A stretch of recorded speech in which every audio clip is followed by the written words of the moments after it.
खुशनुमा नहीं होते, नज़ारे इतने यहाँ खुशनुमा नहीं होते, हमारे बीच अगर मुस्तफ़ा नहीं होते। नज़ारे इतने यहाँ खुशनुमा नहीं होते, हमारे बीच अगर मुस्तफ़ा नहीं होते।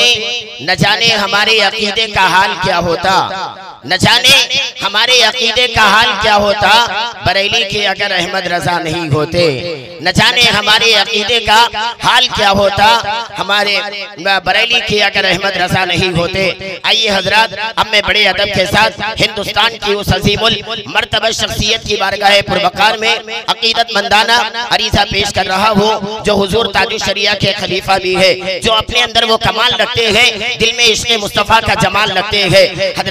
हजरत की जात मोहताज तारुफ नहीं है, जिनका तारुफ कराना सूरज को चराग दिखाने के मिस्र है। लेकिन जब हजरत बोलते हैं ऐवाने नजदियत, वहाबियत, राफियत, सुलह कुल्लियत में जलजला पैदा हो जाता है। जब हजरत बोलते हैं, बोलने से पहले एक एक लफ्ज़ ऐसा महसूस हो जाता है अल्लामा शहरियार रज़ा बोल रहे हैं या आला हजरत ताजुल शरिया का फैजान बोल रहा है।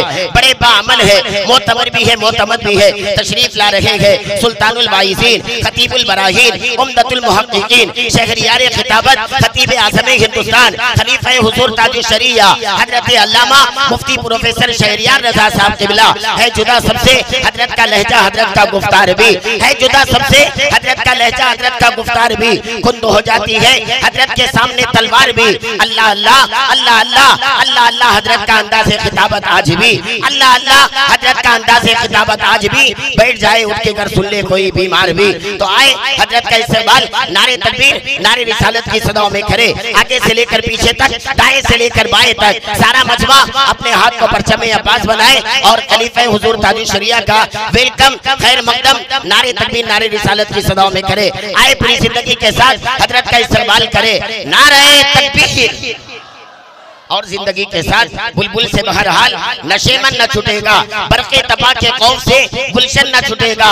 माहौल अगरचे अपने मुआफिक भी नहीं है सरकार, मगर आपका दामन न छूटेगा। तो आए जिंदगी के साथ नारा लगाए, नारे तकबीर, नारे रिसालत, नारे रिसालत, जश्न ईद मिलादुन नबी, गौस का दामन, खाजा का दामन, खाजा का हिंदुस्तान, निजामाबाद का सुन्नी जन्नती मुसलमान, मसलक के आला हजरत, बस्ती बस्ती करिया करिया, बस्ती बस्ती करिया करिया, खलीफा हुजूर ताजुल शरिया हजरत अल्लामा मुफ्ती प्रोफेसर शहरियार रज़ा साहब क़िबला, उलमाए अहले सुन्नत, ज़िले मरकजी मिलाद कमेटी निजामाबाद। नारे तकबीर, नारे रिसालत, तेरी अना का हिसाबो किताब कर देगा, तेरी अना का हिसाबो किताब कर देगा, हर एक तरह तुझे लाजवाब कर देगा। किसी लिबास में आ जाओ बदअकीदो तुम, किसी लिबास में आ जाओ बदअकीदो तुम, रज़ा का शेर तुझे बेनकाब कर देगा।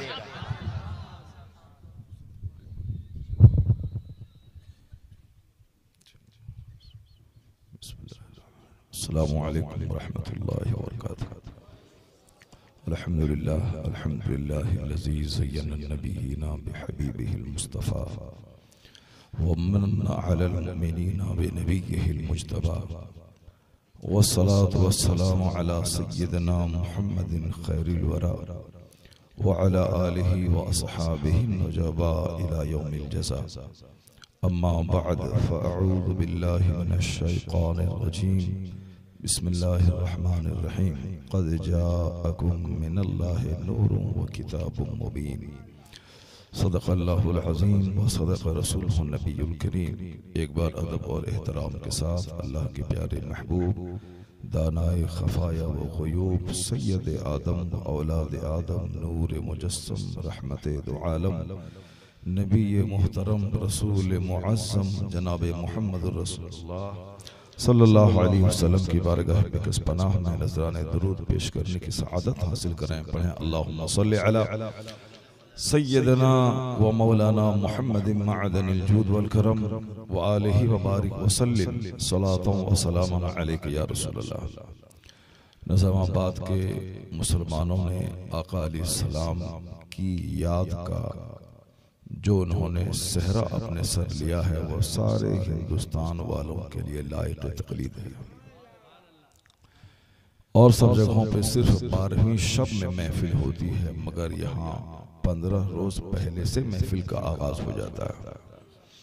और यहाँ के जिम्मेदारों ने पूरे शहर को ऐसा बांध दिया है ताकि किसी आमिल की तरकीब की जरूरत न रहे, बल्कि साल भर मुस्तफ़ा के जिक्र की बरकतें शहर को मिलती रहें। चारों तरफ से इन लोगों ने कील ठोक दिया है कि कहीं से भी कोई शैतान निजामाबाद में दाखिल नहीं होने पाए, न कोई अकीदे का चोर आ पाए, न कोई सिफली अमलियात करने वाला कोई बदबख्त आए, बल्कि जब भी शहर में कोई मनहूस प्रवेश करे तो ये एक दिन का जलसा 365 दिन की हिफाजत के लिए काफी हो जाए। अल्लाह तबारक व तआला इस महफिल को कबूल फरमाए और इसके सदक़े में सारे शहर को आफत नागहानी से अल्लाह बचाए। तो शहर के जितने लोग हैं सबों को इस महफिल की कदर करनी चाहिए, चाहे गैर मुस्लिम भी क्यों न रहे, उसे भी इसका एहसान मानना चाहिए कि इसके सदक़े में उन पर भी खैर नाज़िल हो रहा है। जब शहर जलेगा तो सारे लोग जलेंगे। शहर में आग लगेगी तो क्या हिंदू, क्या मुसलमान, क्या देवबंदी, क्या राफिजी, क्या शिया, क्या सुन्नी, सारे लोगों का घर जलेगा। तो अब अगर कोई शख्स आगे बढ़ के पूरे शहर को जलने से बचाता है तो उसका एहसान मानना चाहिए। एहसान मानना चाहिए कि इनकी वजह से शहर बचा हुआ है। तो मरकजी मिलाद कमेटी के जिम्मेदारों ने आका अलैहिस्सलाम के जिक्र की महफिल कायम करके पूरे शहर की बंदिश का एहतमाम कर दिया है। अब इस शहर के रहने वाले गैर मुस्लिमों को भी एहसान मानना चाहिए कि जिक्र होता है मुस्तफ़ा का, हिफाजत हमारी होती है।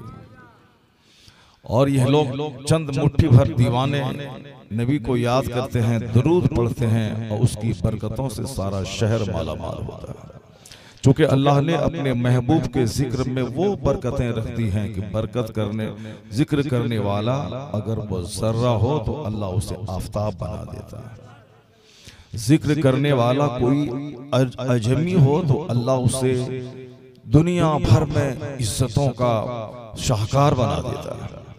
अब अगर कोई अरबी बकरी का चराने वाला हो, वह अगर मुस्तफ़ा से अपने आप को मंसूब कर ले तो अल्लाह उसे ईरान और रूम का हाकिम बना देता है। आका अलैहिस्सलाम की गुलामी, आका अलैहिस्सलाम का चर्चा, उनका जिक्र, उनकी सीरत, उनके किरदार, उनके अखलाक, उनकी आदात, उनके अतवार, हुजूर है ही ऐसे लाजवाब कि किसी भी चैप्टर को टच किया जाए सारा चैप्टर लाजवाब। उस लाजवाब महबूब का जिक्र जो करता है अल्लाह उसे भी लाजवाब कर देता है। नहीं देखा आपने कि महफिल आपने मुनक़िद की, सारे भारत में आपका चर्चा हो रहा है। साहब हर आदमी खाते पीते हैं। इस निजामाबाद में किसी के पास 10 एकड़ जमीन होगी, किसी के पास 5 एकड़ जमीन होगी, किसी के पास 1 एकड़ जमीन पे घर बना होगा, लेकिन कौन किसको जानता है। मुस्तफ़ा के जिक्र की महफिल में कोई अगर किराए के घर में रहने वाला शख्स वो इस जुलूस की पहल करता है, इस महफिल का चंदा करता है, आगे पीछे करके लोगों को बुला के आका अलैहिस्सलाम की आमद की खुशियां मनाने का शौक पैदा करता है, अब सारे शहर पे उस सदर का जिक्र ज़बान पे जारी हो जाता है। उस किराए में रहने वाले उस मेंबर का जिक्र आप सबकी जबान पे जारी होता है। क्यों? इसलिए कि उसने मुस्तफ़ा के जिक्र की महफिल के लिए एक प्रेरक शक्ति का काम किया है। तो जो भी अपने आप को नबी से जोड़ ले वो महरूम नहीं, शाद काम हो जाता है। तो जो लोग यहाँ बैठकर अल्लाह के रसूल का जिक्र कर रहे हैं वो साहब देखने में भले ही पुराने लगे, देखने में भले ही वो किराए के घर में रहने वाले मिले, देखने में भले ही वो गरीब लगे, मगर ये बड़े होशियार, बड़े अक्लमंद हैं। चूंकि यह किसी दुनियादार का चर्चा नहीं बल्कि महबूब परवरदिगार का चर्चा कर रहे हैं और ये जन्नत के शौक में ऐसा कर रहे हैं। जब मैं किसी के बाल बच्चे की तारीफ करता हूं तो बाप खुश होता है और वह इनाम की बारिश मुझ पे करता है। जब किसी के दोस्त का चर्चा करता हूं तो उसका दोस्त खुश होता है, वह मुझे इज्जत की कुर्सी बैठने के लिए देता है। मैं जब किसी के घर जाता हूं उसके बेटे को गोद लेता हूं उसके बेटे को, मगर चेहरे पे मुस्कुराहट उसके बाप के आ जाती है। तो इज्जत का देने से जो उससे रिलेटेड लोग हैं, जो उसके जिम्मेदार हैं, वो खुश होते हैं। तो अल्लाह रब्बुल इज्जत औलाद से पाक है, अल्लाह तबारक व तआला बीवी से पाक है, अल्लाह सारी कायनात का खालिक है और सारी कायनात अल्लाह की मखलूक है। अल्लाह को जब बच्चे नहीं, अल्लाह को जब बीवी नहीं, अल्लाह के जोड़ का कोई नहीं, तो फिर अल्लाह तबारक व तआला को खुशी हासिल होती है उस वक्त जब अल्लाह के महबूब का चर्चा कोई करता है तो अल्लाह खुश हो जाता है, क्योंकि उसी महबूब की खातिर अल्लाह ने कायनात की तख्लीक फरमाई। ये जमीन बनी मुस्तफ़ा के सदके, ये आसमान बना मुस्तफ़ा के सदके। लौला कलमा खलक़तुल अफलाक, ए हबीब कायनात को हम पैदा ना करते अगर आपको हम पैदा न करते। आपके सदके में सारी कायनात बनी। रजा ने इस सारे मफहूम को एक जुमले में अदा करते हुए कहा, होते कहां खलीलो बेना काबा बेना, लौलाक वाले साहिबी ये सब तुम्हारे घर की है। तो अल्लाह का एक महबूब है, चर्चा महबूब का होता है, राजी खुदा होता है। चर्चा महबूब का होता है, खुश खुदा होता है। और जिस साल सबसे ज्यादा महफिले मिलाद मुनअकिद होती है, उस साल खुदा खुश होकर सबसे ज्यादा रहमतों की बारिश दुनिया पे नाजिल फरमाता है। तो बड़े खुश नसीब हैं वह लोग जो महफिलों में आके 2 घंटा बैठकर मुस्तफ़ा का जिक्र सुनते हैं और करते हैं, क्योंकि जबान मिली ही इसलिए है ताकि मुस्तफ़ा का जिक्र किया जाए। आदमी को हाथ मिले ही इसलिए ताकि मुस्तफ़ा के नाम पे हाथ उठाए जाए। दौलतें मिली ही इसलिए हैं ताकि वह दौलत मुस्तफ़ा के नाम पे खर्च किए जाए। वह दौलत मिट्टी में मिल जाए जो दौलत मुस्तफ़ा के नाम पे खर्च न हो। वह जबान गूंगी हो जाए जो जबान मुस्तफ़ा के नाम का जिक्र न अदा करे। वह जिंदगी मुर्दनी में तब्दील हो जाए जो जिंदगी मुस्तफ़ा के नाम पे नजर न हो जाए। इसलिए सरकार आला हजरत कहते हैं, दिल है वो दिल जो तेरी याद से मामूर रहा, सर है वो सर जो तेरे कदमों पे कुर्बान गया। इसे गरीब मत समझना, इसे रिक्शा चालक मत समझना, इसे ठेला चालक मत समझना। तुम रहो अपने महल में, तुम रहो अपने पैलेस में, मगर तुमसे ज्यादा अक्लमंद है वो जो जमीन पर बैठकर आसमान के नूर की बात कर रहा है। इसलिए आज इन गरीबों की वजह से हिंदुस्तान बच रहा है, इन गरीबों की वजह से सारी दुनिया बच रही, वरना दुनिया तो पहले तबाह हो गई होती। कब तबाह हो गई होती? जब अल्लाह गुनाहों की गिरफ्त करके उसे फौरी जमीन में धंसा देता, उसी वक्त दुनिया तबाह हो जाती। आज लोग कहते हैं कि साहब दुनिया में पाप बढ़ गया, अल्लाह तबारक व तआला अजाब नाजिल नहीं कर रहा है, अल्लाह ताला फौरी पकड़ नहीं रहा है। अगर अल्लाह फौरी पकड़ लेता तो मालूम है कि आज से कई हजार साल पहले ही दुनिया खत्म हो गई होती। अल्लाह रब्बुल इज्जत जल्दी में नहीं, जल्दी में तुम हो। अल्लाह जल्दी में नहीं है, अल्लाह का सारा काम एक सिस्टम से होता है। अल्लाह तबारक व तआला आसमान को बगैर खंबे के पैदा किया, वो एक सिस्टम के तहत है। ये सूरज और चांद एक सिस्टम के तहत अपनी मंजिल की तरफ रवा दवा है। न कोई चांद पे जा सकता है, न कोई सूरज के करीब जा सकता है। यह सूरज और चांद कोई एक जगह रहने वाली चीज नहीं। वश्शम्सु तजरी लिमुस्तक़र्रिन लहा ज़ालिका तक़दीरुल अज़ीज़िल अलीम। सूरज अपने ठिकाने की तरफ दौड़ रहा है और 24,000 मील फी घंटा की रफ्तार से एक अनसीन डेस्टिनेशन की तरफ वह दौड़ रहा है। सूरज को करार नहीं है, चांद को भी करार नहीं है।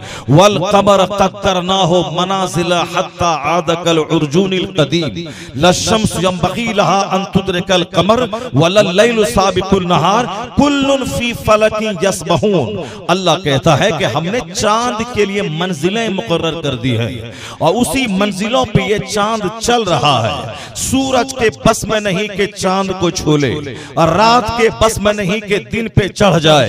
ये सारे के सारे अपने अपने मदार पे घूम रहे हैं। यहाँ तक कि चांद सारी मंजिलों से गुजरता हुआ खजूर की सूखी टहनी के मानिंद हो जाता है। जब जाहिर सी बात है, जब चांद का वजूद कभी तमाम होता है और कभी सूखी हुई टहनी की मानिंद हो जाता है, तो आदमी जो वहां जमीन खरीद के घर बनाएगा, कि दक्षिणी ध्रुव पे मोदी जी जमीन खरीद रहे हैं, ये बताएं जब वो खजूर की सूखी हुई टहनी के मानिंद होगा, उसका घर कहाँ रहेगा, उसका मकान कहाँ रहेगा? इसका मतलब ये जुमला बाजी है। ये सच्चाई वही है कि चांद खुद नहीं चमकता, मुस्तफा के नूर से चमकता है। सूरज खुद नहीं चमकता, मुस्तफा के नूर से चमक रहा है। तो चांद पे जाने की चीज चांद नहीं है, सूरज पे जाने की चीज सूरज नहीं है, बल्कि सूरज और चांद से सबक सीखने देखने की चीज है कि जिस तरह चांद मुस्तफा से मोहब्बत की तो वो जगमगा रहा है। काश इस धरती का इंसान चांद पे जाने का सपना छोड़ दे, इसी जमीन पे रह के मुस्तफा से प्यार करे, उनकी सीरत से प्यार करे, उनके अखलाक से प्यार करे, उनके शहर से प्यार करे, उनके गाइडलाइन से प्यार करे, उनके मार्गदर्शन से प्यार करे, उनकी तालीमात से प्यार करे। जिस तरह चांद चमक रहा है उस तरह इसका दिल भी चमक जाएगा, इसका चेहरा भी चमक जाएगा, इसकी औलाद भी चमक जाएगी। अगर चमकाना है तो चमक चमक चमकाने वाले मुस्तफा से मोहब्बत कर, चांद पे मत जा, वरना दिल तेरा अंधेरा है। चांद पे जाने से क्या होगा? समाज क्राइम से भरा है, चांद पे जाने से क्या होगा? आला हजरत के पास जा, वह चांद की बात करते हैं कि मदीने का चांद, उससे लौ लगा तेरा घर चमकेगा, तेरी औलाद चमकेगी, तेरा मोहल्ला चमकेगा, तेरा ज़मीर चमकेगा, तेरी सोच चमकेगी। वह फरियाद करते हैं या रसूल अल्लाह, चमक तुझसे पाते हैं, सब पाने वाले मेरा दिल भी चमका दे, चमका दे वाले।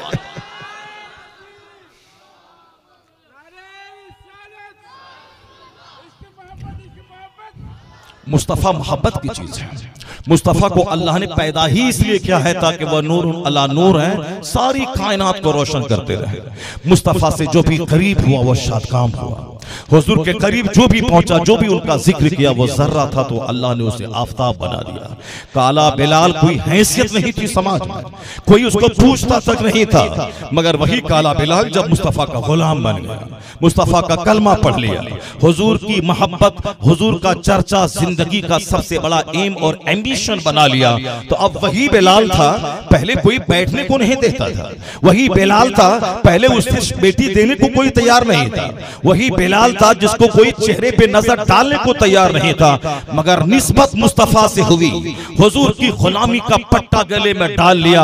अब वही बिलाल था जो अरब के सरदारों की आंखों का तारा बन चुका था, अब वही बिलाल था जिसकी दामादी पे अरब के लोग फख्र कर रहे थे, वही बिलाल था जिसकी गुलामी पे लोग नाज कर रहे थे। तो बिलाल ने मुस्तफा से रिश्ता जोड़ा, अब वो शाहकार बन गए, वो ताजदार बन गए, कुरैश के लोगों के इमाम बन गए। तो आज आवाज बिलाल देते हैं अपनी कब्र अनवर से, तुम फुटबॉल बन के काफिरों के पांव में जलील हो रहे हो, तुम्हें यहूदी जलील कर रहा है, तुम्हें नसरानी जलील समझ रहा है, तुम्हें हिंदुस्तान के मुशरिक तुम्हें जलील कर रहे हैं, यहां तक कि समाज के दूसरे गैर जिम्मेदार लोग तुम्हें जलील समझ रहे हैं। तो क्यों जलील हो रहा है? क्यों फुटबॉल की तरह एक दूसरे के पांव का खिलौना बने हुआ है? तेरा चेहरा यहूदियों जैसा, ये बता दे इज्जत कहां से मिलेगी? तेरा सर के बाल का स्टाइल नसरानियों जैसा, ये बता दे इज्जत कैसे मिलेगी?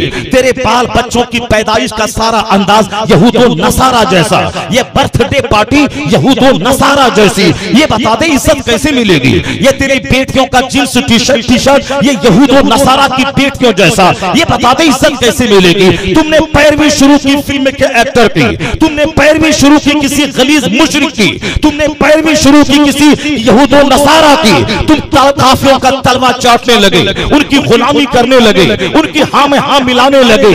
एक खसीस और रजील कुत्ता जैसा मुजाविर उसके नाम की चादरें मजार पे चला रहा, उनके 2024 में आने की दुआ कर रहा है, तुम जलील हो गए, उसका तलवा चाटने लगे। जलील न हो गए तो क्या हो गए? बिलाल आवाज दे रहा है, मैं काला था, मैं परदेशी था, मेरी इज्जत नहीं थी, मगर देख मैं आगे आगे था, उमर फारूक मेरे पीछे चल रहे थे, मैं कमांडर इन चीफ बन गया।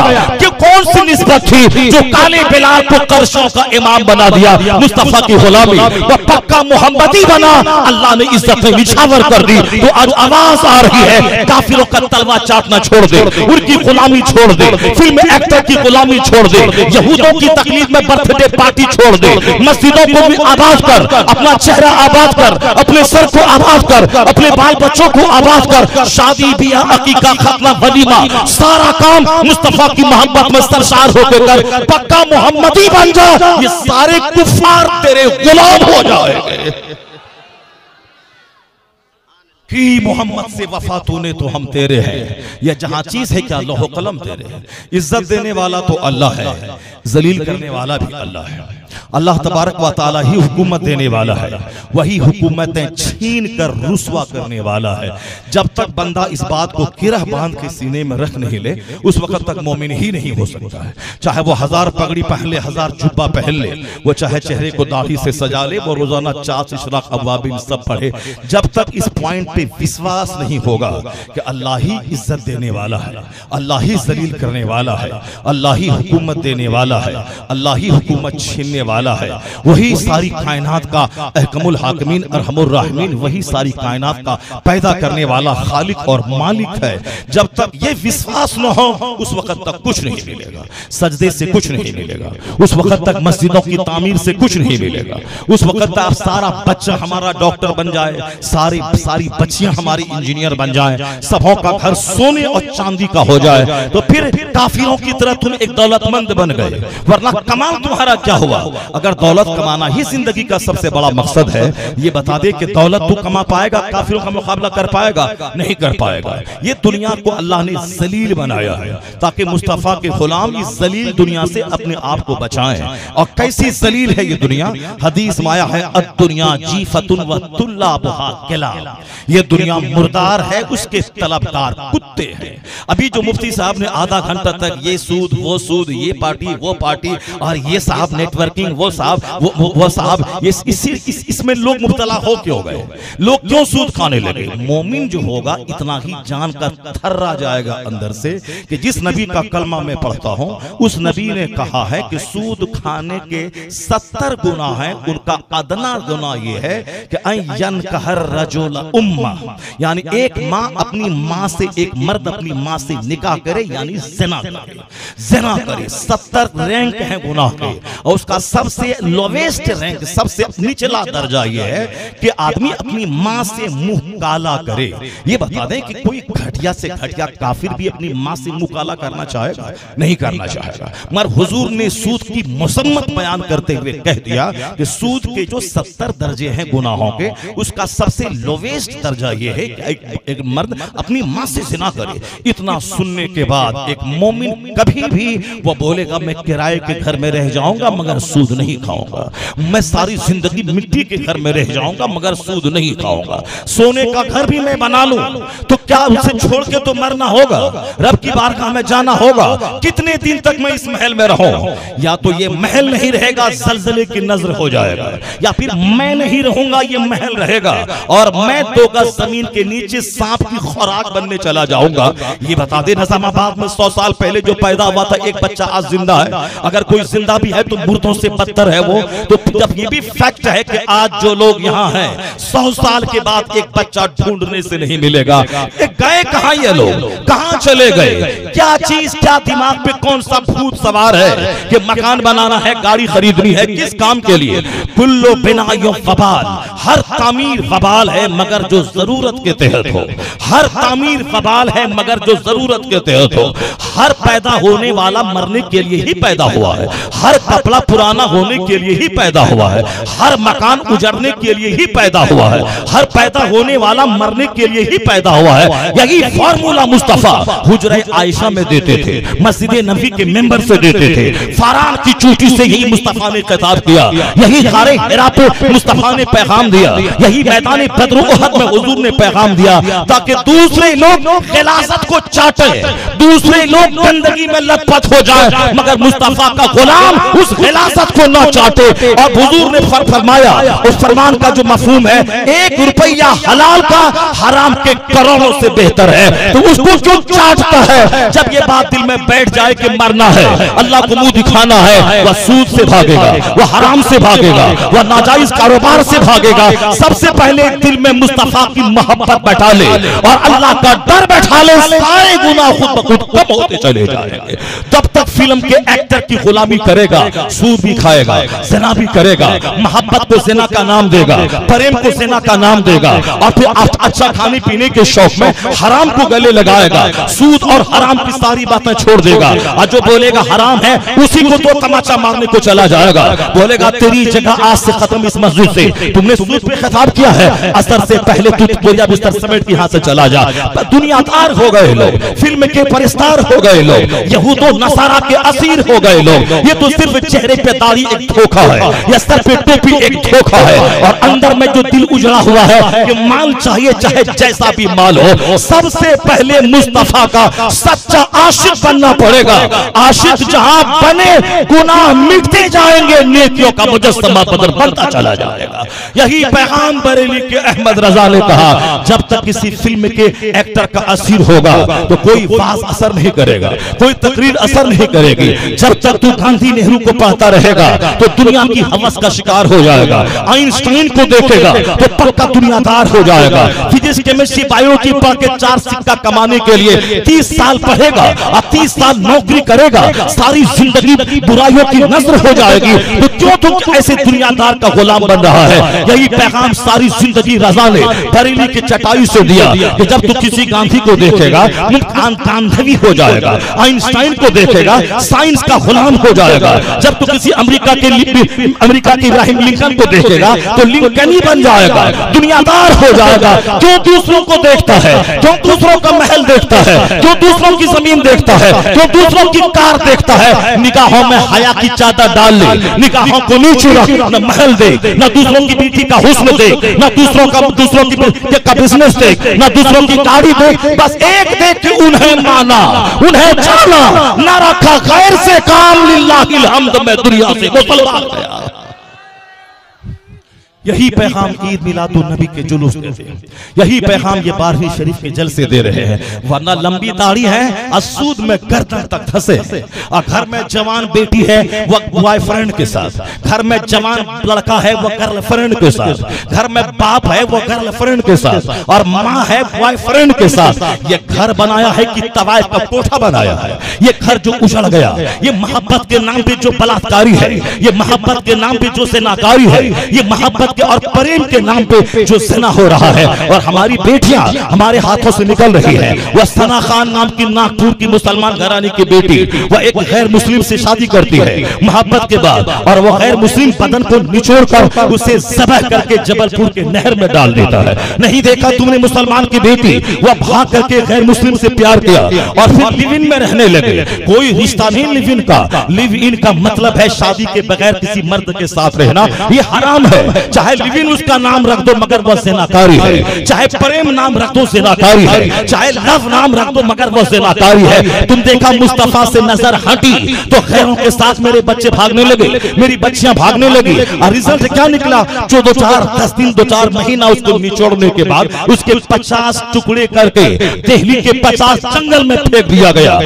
हर अगर मुसलमान की बेटियां अगर नहीं संभली और मुसलमान माँ बाप अपनी औलाद को मुस्तफा की मोहब्बत का पाठ नहीं पढ़ाया, मुस्तफा की बेटी की हया की चादर उसके बदन पे नहीं डाल दी, मुस्तफा की बीवियों की सीरत को बयान नहीं किया, तो तैयार रहे उसकी बेटी किसी चमार के साथ भागेगी, किसी ढोन के साथ भागेगी, किसी हिजड़े के साथ, किसी घेर के साथ भागेगी। अगर चाहता है कि बेटी सलामत रहे, बेटा सलामत रहे, तो किसी दूसरे का परस्तार मत बना। अपने घर के टेलीविजन पे किसी फिल्म के एक्टर की कहानी बच्चों को मत सुना, अखबारात की ज़बानी दौलत की कहानी मत सुना। डॉक्टर इंजीनियर बनने की हवस तू इन सीने से निकाल दे। डॉक्टर बनेगा, पैसा कमाएगा, खाएगा पिएगा, एक दर्द बीमारी में गिर के मर जाएगा। ये महल डॉक्टर बनने के बाद जो बनाया, ये कब्र में नहीं जाएगा, ये गाड़ी नहीं जाएगी, वहां सिर्फ ईमान जाएगा, वहां हुस्न अमल जाएगा। अगर तेरे गांव तेरे घर में गाड़ी चलाने वाला ड्राइवर अगर वो मोमिन है, आशिक रसूल है, नमाज़ी पंजगाना का पाबंद है, तो तू जहन्नम की आग में जलेगा और तेरा ड्राइवर मुस्तफा के साथ जन्नतुल फिरदौस में मुस्कुराएगा। इसलिए डॉक्टर बनना, इंजीनियर बनना, इसकी हवस निकाल दे, वरना किसी ढेर के साथ भागना होगा, वरना तुम्हारी बच्चियां किसी चमार के साथ भागेंगी। ये पैगाम दे रहा है जलसा कि अपनी बेटी की घुट्टी में मुस्तफा की मोहब्बत पिला दे, अपने बाल बच्चों की घुट्टी में हुजूर का इश्क पिला दे, हुजूर का चर्चा रोजाना घर में कर, मुस्तफा की सीरत पर बच्चों को पढ़ा, मुस्तफा की मोहब्बत की दास्तान खुद सुन और बच्चों को सुना। जिस दिन मोहम्मदी कल्चर तेरे घर में हो गया, न कोई बेटा बहकेगा, न कोई बेटी बहकेगी। अगर कोई बहकाने वाला आएगा, उसके चेहरे पे थूक दे के बेटी बोलेगी, सारी जिंदगी कुंवारी रह जाऊंगी मगर इस्लाम का सौदा नहीं करूंगी। ये बात वही होगा जहां मोहम्मदी कल्चर होगा। फिल्मी कल्चर से औलाद उजड़ जाएगी, मोहम्मदी कल्चर से दुनिया भी संवरेगी, आखिरत भी संवर जाएगी। दोनों जहान को संवारने के लिए एक ही है, मुस्तफा से मोहब्बत करना। ये तो जो तुम जो मस्जिदों में जुमा के दिन खिताब करता है मोहब्बत मोहब्बत मोहब्बत मोहब्बत, ये मोहब्बत नहीं, इताअत करना चाहिए। इताअत इताअत इताअत इताअत इताअत कर रहे हैं, ये क्या कर रहे हैं? इताअत इताअत इताअत। इताअत के नाम पे पसे पर्दा जुलूस की मुखालफत कर रहे हैं। इताअत के नाम पे पसे पर्दा ये जलसे की मुखालफत कर रहे हैं। इताअत के नाम पे वो पसे पर्दे के पीछे से ये सुन्नी मरासिम पे हमला कर रहे हैं। वो नहीं जानते कि तुम्हारी औकात क्या है, तुम्हारी जबान क्या है, तुम्हारी हैसियत क्या है, तुम्हारा इल्म क्या है। इमाम अहमद रजा खान फाजिल बरेलवी जो उसके पास जो इल्म था तुम नहीं समझ सकते। अलीगढ़ वाइस चांसलर का, अलीगढ़ यूनिवर्सिटी का वाइस चांसलर जियाउद्दीन अहमद वह गोल्ड मेडलिस्ट थे। वह जर्मनी से उन्होंने मैथमेटिक्स में उन्होंने गोल्ड मेडल हासिल किया था। जब एक प्रॉब्लम में घिर गए तो वह जाना चाहते थे जर्मनी ताकि इस प्रॉब्लम का सॉल्यूशन करे। पैसा वालों को पैसा चाहिए, पैसे के बाद ही करार मिलता है। दुनियादारों को दुनिया चाहिए, उसके बाद ही करार मिलता है। लेकिन जो इल्म दोस्त होता है वह जब तक किताब को खंगाल के अपने प्रॉब्लम्स का हल न कर ले उसे करार नहीं मिलता है। यही वजह है कि लोग पैसे कमा के खुश होते हैं, लेकिन जो इल्म दोस्त होते हैं वो किताब खरीद के खुश होते हैं, वो किताबें खरीदते हैं। किसी के पास जाओ दुनियादार है तो सिर्फ सिक्के की बात करेगा, लेकिन जो हकीकत में स्कॉलर और आलिम है वो हमेशा सिर्फ पढ़ाने की बात करेगा, वो रिसर्च की बात करेगा। क्योंकि स्कॉलर दुनिया में कम है, दुनियादार ज्यादा है, इसलिए जिसके पास बैठो वो सिर्फ दुनिया की बात करता है। इमाम गज़ाली ने आज से 1000 साल पहले कहा था, जब किसी मौलाना के पास जाओ और वह मौलाना भी सिर्फ कारोबार की, पैसे की बात करे तो समझना कि तुम्हारे लिए ये मौलाना ये अज़दहा सांप से ज्यादा खतरनाक है। यह तुम्हारे ईमान को लूट लेगा, ये तुम्हें पक्का दुनियादार बना देगा। उसके नजदीक आओगे, जाओगे, बैठोगे तो नमाज की मोहब्बत खत्म हो जाएगी। एक साहब बोलने लगा कि मेरा बेटा पहले 17 रकात नमाज पढ़ता था, लेकिन जब से इमाम साहब के पास आने जाने लगा वो इशा की 17 रकात नमाज को शॉर्ट करके 9 रकात पढ़ने लगा। चूंकि वह मौलाना साहब को देखता था कि 4 रकात सुन्नत गायब है और 2 रकात बीच की नफल गायब है और वित्र के बाद की 2 रकात नफल गायब है। इस तरीके से 17 को शॉर्ट करके मेरा बेटा वो नफल पढ़ता था ताकि कसरत इबादत बन जाए, कसरत से नवाफिल नेकियां मेरे अमाल में आ जाए। अगरचे ईशा की 4 रकात सुन्नत वो गैर मौक़दा है, जरूरी नहीं है। आदतन कोई नहीं पढ़ेगा तो कोई गुनाह भी नहीं है, लेकिन पढ़ेगा तो सवाब मिलेगा, नेकी मिलेगी। अब अगर कोई लगातार रोजाना पढ़ता रहे तो किस कदर हजारों नेकियां उसके नाम अमल में लिखी जाएंगी। वो नेकियों के शौक में वह 4 रकात पहले की सुन्नत पढ़ के मस्जिद जाता था। नेकी ज्यादा कमाए इस ललक में वह 2 रकात सुन्नत के बाद नफल भी पढ़ता था। लेकिन इमाम साहब के पास 2-4-10 दिन से जाने आने लगा तो देखा कि इमाम साहब हुजरे से निकले, फर्ज पढ़ाया, 2 रकात सुन्नत पढ़ी, 3 रकात वितर पढ़ा और मोबाइल चलाने लगे अपने कमरे में। तो उन्होंने भी 17 को शॉर्ट करके 9 पढ़ना शुरू कर लिया। ये ऐसे हैं, कहा कि ये इमाम साहब है जिनके पास जाने के बाद मेरा बेटा तहज्जुद पढ़ने लगता, जिनके पास आता जाता तो चाश्त पढ़ने लगता, जिनके पास आता जाता तो तहज्जुद पढ़ने लगता, जिनके पास आता जाता तो इशराक पढ़ने लगता, जिनके पास आता जाता तो 50 रकात नमाज नफल अलग से पढ़ने लगता। लेकिन नहीं, उनके पास गया तो जो 17 रकात थी वो भी शॉर्ट होकर 9 रकात हो गई। जाहिर सी बात है, जो मौलवी अखबार पढ़ेगा, जो मौलवी पॉलिटिक्स राजनीति करेगा, उस मौलवी को अहादीस रिवायत करने वाले इन मुहद्दिसीन का नाम कहां से उसको याद होगा? उसको तो नाम होगा कि आरजेडी कितने ग्रुप में बढ़ गई, उसको नाम होगा कि जनता दल जेडीएस जेडीयू में क्या फर्क है, उसको मालूम होगा उत्तर प्रदेश का पंडित जी कौन है, उसके बाद फिर वहां कौन अखिलेश आने वाला है, उसको सारी राजनीतिक पार्टी के फाउंडर का नाम मालूम है, मगर उसको अगर 40 हदीस पढ़ने कहा जाए मालूम नहीं है। इमामत के बाद मस्जिद में गए, किताब पढ़ने लगे। ऐसे लोग जो 17 को 9 घटा दें, ऐसे लोग जो नमाज की मोहब्बत दिल से घटा दें, उसी के बारे में इमाम गज़ाली ने कहा था, ये लोग तेरे लिए अज़दहा सांप है और उससे भी ज्यादा खतरनाक है। अज़दहा तो जान लेता है और जान तो जानी ही है, चाहे आज जाए चाहे 50 साल के बाद जाए, लेकिन सबसे बड़ी दौलत ईमान की दौलत है। अगर वो दौलत लूट गई तो आदमी कहीं का नहीं रहेगा। ये दुनियादार किस्म के मौलवी या ईमान के लुटेरे हैं, अगर उनके पास गया तो जान जाए चाहे ना जाए ईमान लूट जाएगा। तो ईमान का लूट जाना ये जान के जाने से ज्यादा खतरनाक है। जान तो जानी ही है, अगर ईमान बचा रहा, जैसे सांस का रिश्ता टूटेगा, खरबों साल की अबदी जन्नत अल्लाह तेरी तकदीर में लिख देगा। दुनिया में चाहे डॉक्टर बने या प्रधानमंत्री बने, सारे इख्तियार की लिमिटेशन है। जैसे 2024 में हारेंगे मोदी जी, अगर वो हार गए तो फिर तो सड़क पे आ जाएंगे, फिर तो गुजरात चले जाएंगे, फिर तो दुनिया के मंच पे G20 के नाम पे वो नेताओं से हाथ नहीं मिलाएंगे, वो चले जाएंगे पवेलियन में, क्योंकि पब्लिक सपोर्ट नहीं करेगी। हारेंगे वो अब गुजरात चले जाएंगे। ठीक उसी तरह मालदार है, दौलत और कारोबार ठप हो गया, सड़क पे आ जाते हैं। नौकरी सर्विस कर रहा है, रिटायर कर गया, अब वो सड़क पे आ जाता। दुनिया में कोई इज्जत दायमी नहीं है, न सेहत दायमी है, न जवानी दायमी है, न खुशहाली दायमी है, न इक़्तिदार दायमी है। यहाँ सब प्रोविजनल है, सारी चीजें टेम्पररी है, सारी चीजें वक्ती है, सारी चीजें जुज़वी है। असल दायमी नेमत है जन्नत की, राहत वहाँ की, वहाँ की मकान वहाँ का, हूर वहाँ की, गिलमान वहाँ का। जहाँ तक निगाह जाए एक जन्नती का अपना घर होगा। 70 बीवियां 70 कपड़े पहनने के बाद हुस्न का जौबन दिखलाएंगी, वो पूरे जन्नत में इस्तेमाल करेंगी। तो असल नेमत वहाँ की,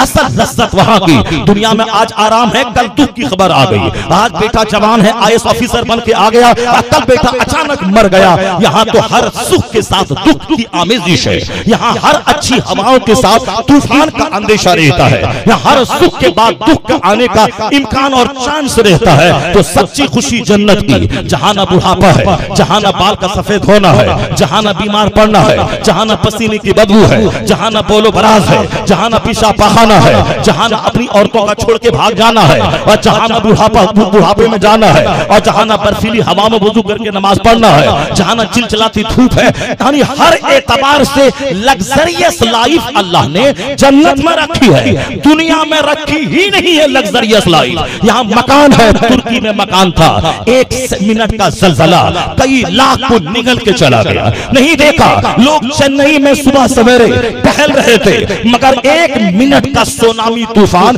हजारों को अपनी गोद में लेके समंदर में गायब हो गया। ये जलजला का खतरा, ये सुनामी तूफान का खतरा, ये आगजनी का खतरा, ये हंगामे का खतरा, ये राइट का खतरा, ये फसाद का खतरा, ये सारा खतरा रहता है। अचानक इलेक्ट्रिक शॉर्ट लगा, घर के 10 लोग मर गए, शादी की महफिल सोगवार महफिल में तब्दील हो गई। यहाँ हसद है, यहाँ जलन है, यहाँ शोर है, यहाँ हंगामा है। अभी शादी थी, अचानक 4 लाश निकल गई। अभी शादी थी, अचानक जवान बेटे और वेंटिलेशन पे चला गया। शादी थी, बेटी की बारात लौट रही थी, रास्ते में एक्सीडेंट हो गया। तो दुनिया में गम ही गम है, तनाव ही तनाव है। इसलिए मुस्तफा हमेशा कहते थे कि दुनिया से दामन बचा, आखिरत से रिश्ता जोड़। असल इज्जत वहाँ की, असल नेमत वहाँ की। तो वहाँ की नेमत दुनियादारों को नहीं मिलेगी, वहाँ की नेमत सिर्फ अहले ईमान को मिलेगी, साहिबे ईमान को मिलेगी। इसलिए रजा इंजीनियरिंग की बात नहीं करता है, रजा डॉक्टरेट की बात नहीं करता है, रजा आर्किटेक्ट की बात नहीं करता है, रजा दुनिया के संवारने के लिए लॉयर बैरिस्टर एडवोकेट बनने की बात नहीं करता है। जो सबसे बड़ी दौलत है ईमान की दौलत, रजा का वही सबसे बड़ा एम था, वही एम्बिशन था। उसी को देना, उसी को बचाना, उसी की सुरक्षा करना, उसी के पीछे दिन रात लगा रहना, क्योंकि सबसे बड़ी चीज है, उसी के पीछे वो लगे थे। इसलिए रजा हमेशा कहते थे जान है इश्क मुस्तफा, रोज फजू करे खुदा, और जिसको हो दर्द का मजा नाज़े दवा उठाए क्यों। सरकार आला हजरत ने इसलिए इश्क रसालत को अपनी तहकीक का सबसे बड़ा इशू बनाया। तो ये टीचर क्लास के मौलवी क्या जाने, जिसके पास हमारा बेटा जाए तो बेईमान हो जाए, जिनके पास हमारा बेटा जाए तो मुस्तफा की सारी मोहब्बतें सीने से निकाल कर वह फर्जी तौहीद के नाम पे वह मुल्हिद और बेदीन बना दे। यह तौहीद नहीं है, वह खुदा की जात का मुनकिर वह आगे हो जाएगा। क्योंकि यह मुस्तफा से मोहब्बत से हट के जो तौहीद है, उस तौहीद के आगे जो दरवाजा है वह इल्हाद का दरवाजा खुलता है। उसी के दानिशवरों ने कहा है कि तौहीद करने वाला आगे जाने के बाद वह मुल्हिद और बेदीन हो जाता है, वह तौहीद का मुनकिर हो जाता है, अल्लाह रब्बुल इज्जत पर भी विश्वास नहीं होता है।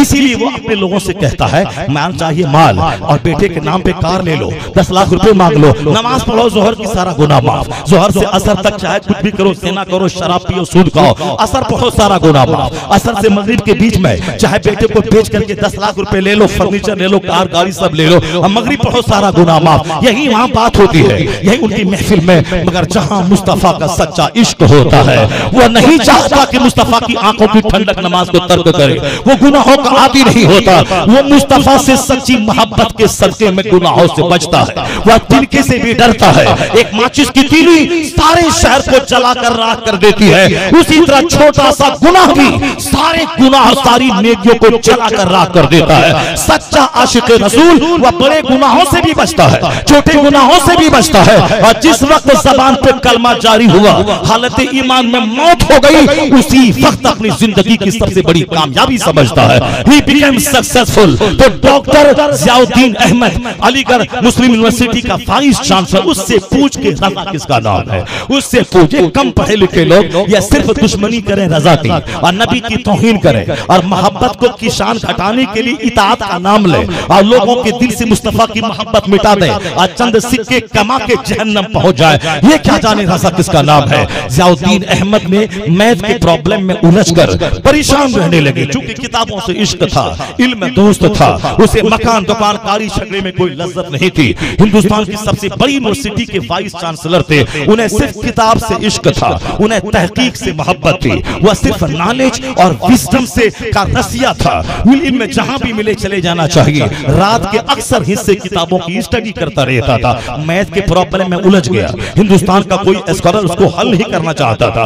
गमगीन रहने लगे कि मैं इसको हल क्यों नहीं कर पा रहा हूं। सैयद सुलेमान अशरफ बिहारी जो डीन फैकल्टी के डीन थे वहां और शोबे अरबी के हेड थे वहां अलीगढ़ मुस्लिम यूनिवर्सिटी में, उन्होंने देखा कि हमारे वीसी जी बहुत परेशान रह रहे हैं। कहा सर क्यों परेशान है, कई दिन से आपका चेहरा उदास है। तो उन्होंने कहा कि माल दौलत गाड़ी छकरी के लिए मैं उदास नहीं हूं, उदासी मेरी है कि एक मैथ का प्रॉब्लम है जो हल नहीं हो पा रहा है, उसके हल करने के लिए मैं परेशान हूं। अब मैं जर्मनी जाना चाहता हूं। सुलेमान अशरफ बिहारी ने कहा एक बात मैं मशवरा दूं, यहां से चंद घंटे के रास्ते पे बरेली है, वहां एक मौलाना अहमद रजा खान है, वह इल्म दिनियात के शोबे के तो माहिर हैं ही, मगर इल्म रियाजी के भी बड़े माहिर है, बड़े से बड़े फलसफे, बड़े से बड़े मसाइल इसके हल कर देते हैं। उन्होंने कहा वाह साहब, मौलवी साहब वो उसको मैथ से क्या मतलब है, मौलवी साहब को मैथ से क्या मतलब है। जैसे हमारे बच्चे लुच्चे लफंगे समाज कहते हैं मौलाना साहब को अंग्रेजी से क्या मतलब है। लेकिन जब मैं उसे कहता हूं मैंने मैट्रिक में मैंने 400 बच्चों में टॉप किया है,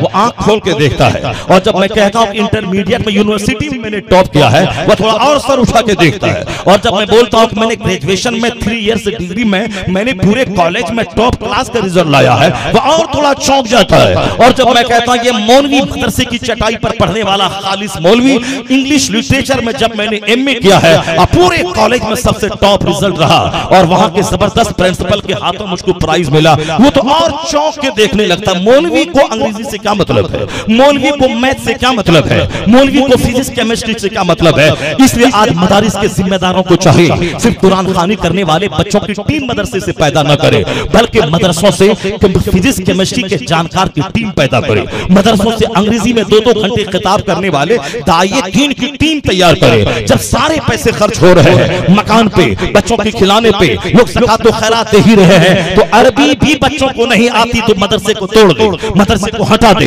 किस काम के लिए मदरसे को दुकान खोले हुआ है, नाम नमूद के लिए। मैनेजर को नाम नमूद चाहिए, मैं मदरसे का मैनेजर हूं। मौलवी साहब को सिर्फ पैसा चाहिए। जब काम नहीं हो रहा है तो क्यों ये दूसरों के ज़कात और खैरात की रकम का गलत इस्तेमाल कर रहा है। जब वहां बच्चा पढ़ने के बाद अरबी में 10 मिनट बोल नहीं सके, जब बच्चा एक अच्छा हाफिज़ कुरान जबरदस्त इमाम हरम के लहजे में कुरान ना पढ़ सके, उससे अच्छा कुरान ना पढ़ सके, तो फिर क्यों ये साहब बंधवा मजदूर बना के इनको सिर्फ कुरान खानी बनाने की टीम तैयार की जा रही है। जरूरत है कि आज आला हजरत से नूर हासिल किया जाए। वो अपने अहद के कितने बड़े आलिम थे। ज़ियाउद्दीन अहमद को सुलेमान अशरफ बिहारी ने कहा कि वो इल्म रियाजी के भी माहिर है, जरा चल के देखा। जर्मनी आप चले जाइएगा, लेकिन बरेली थोड़ी दूरी पे है, वहां जाने में हर्ज ही किया है। ठीक है आप बोलते हैं तो चलूंगा। 2-3 महीने गुजर गए, फिर आपको टोका, कहा चलो हल तो होगा नहीं। लेकिन सुलेमान साहब हमारे प्रोफेसर हैं कॉलेज के, चलो इनका दिल रखने के लिए चले जाते हैं, ये बार बार टोकते हैं, चले जाते हैं। और जब गए आला हजरत सिर्फ 2 घंटा सोते थे।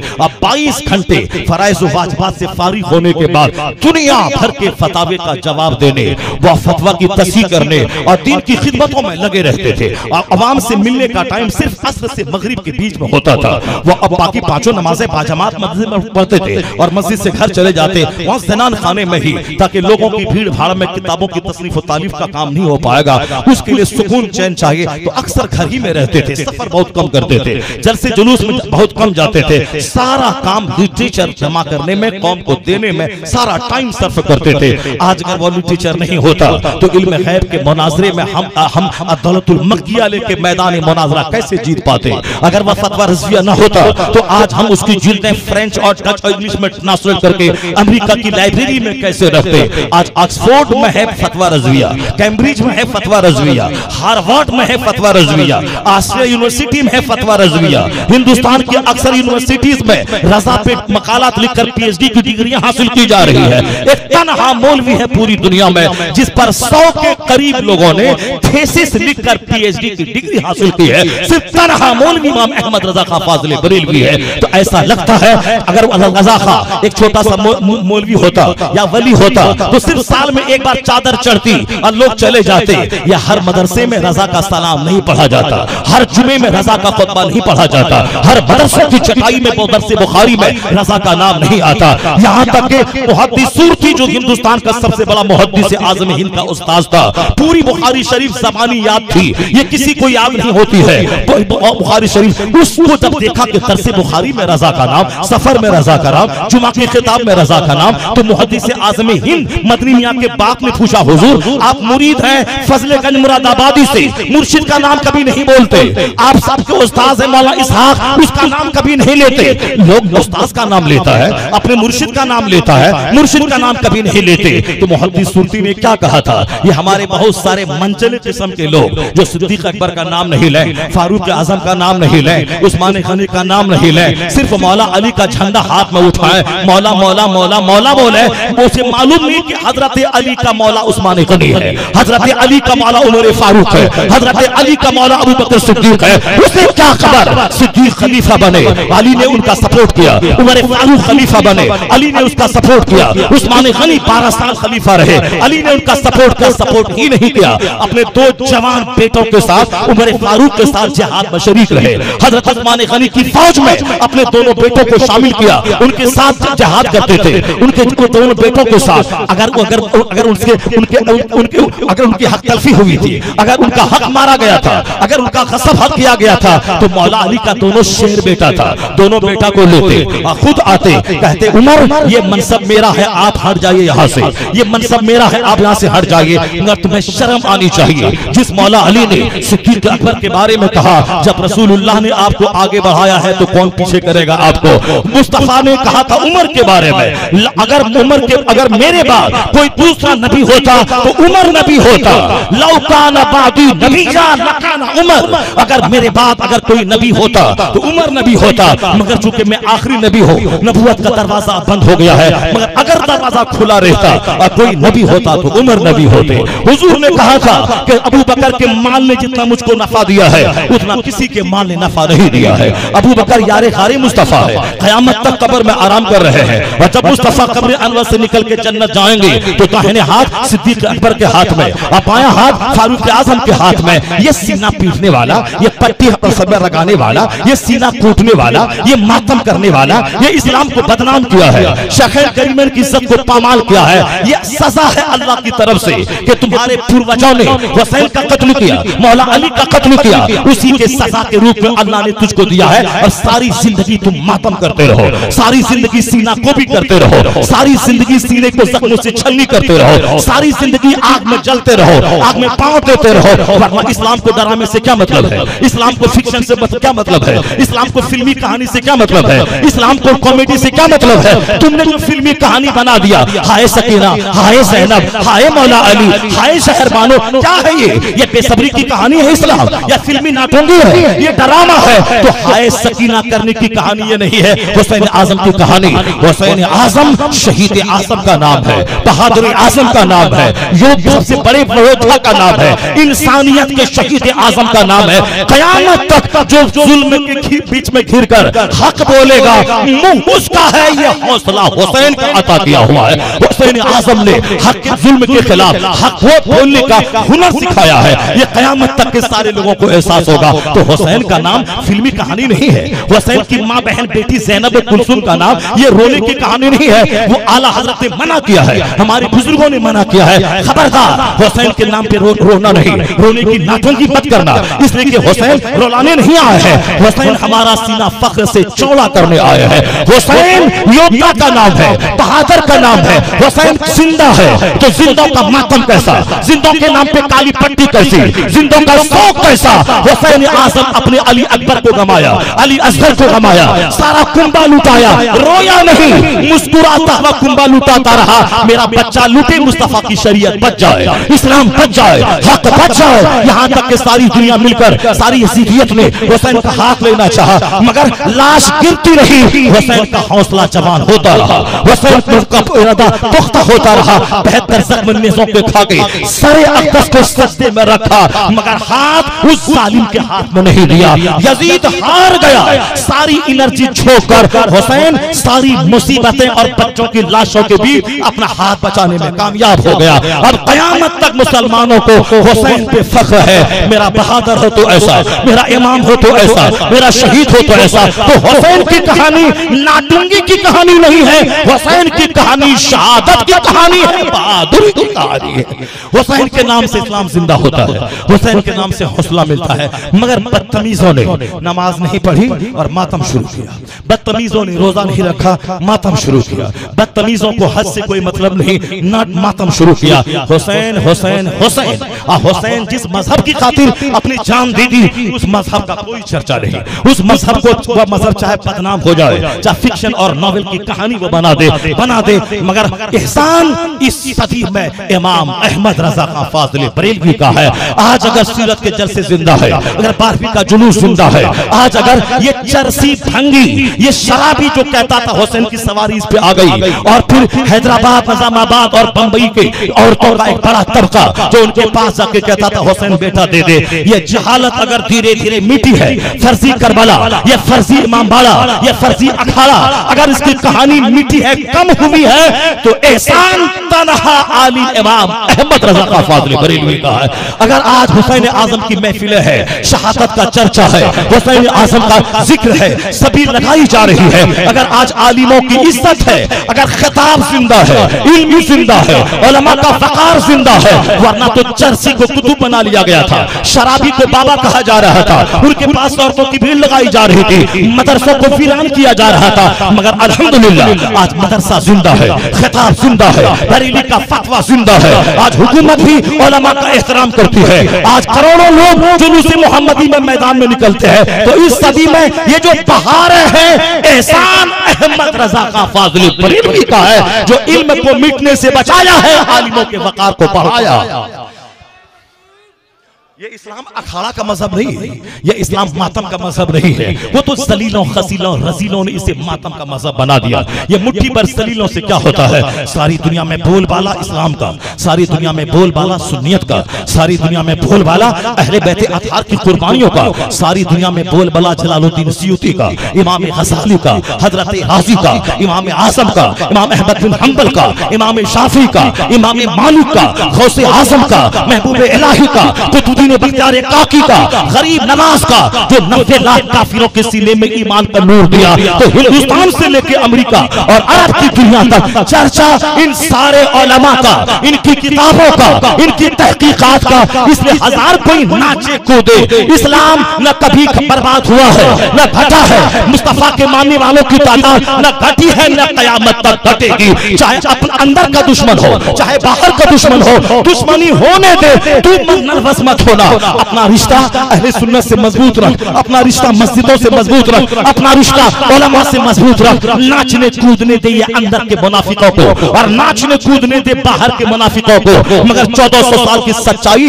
यही बोल रही है, जब जब दुश्मनी बढ़ी है, मुस्तफा के मानने वालों की तादाद में इजाफा होता चला गया। मुस्तफा अकेले थे, आज 200 करोड़ मुहम्मदी फौज के साथ लफ्ज़ मोहम्मद जुड़ा हुआ है। यह इस बात की दलील है कि दुश्मनी बढ़ने दे। जब सख्त गर्मी होती है तब बारिश रहमत का नुज़ूल होता है। जब खूब दुश्मनी बढ़ती है, उन्हीं दुश्मनों का बच्चा कलमा पढ़ के मुस्तफा का गुलाम होता है।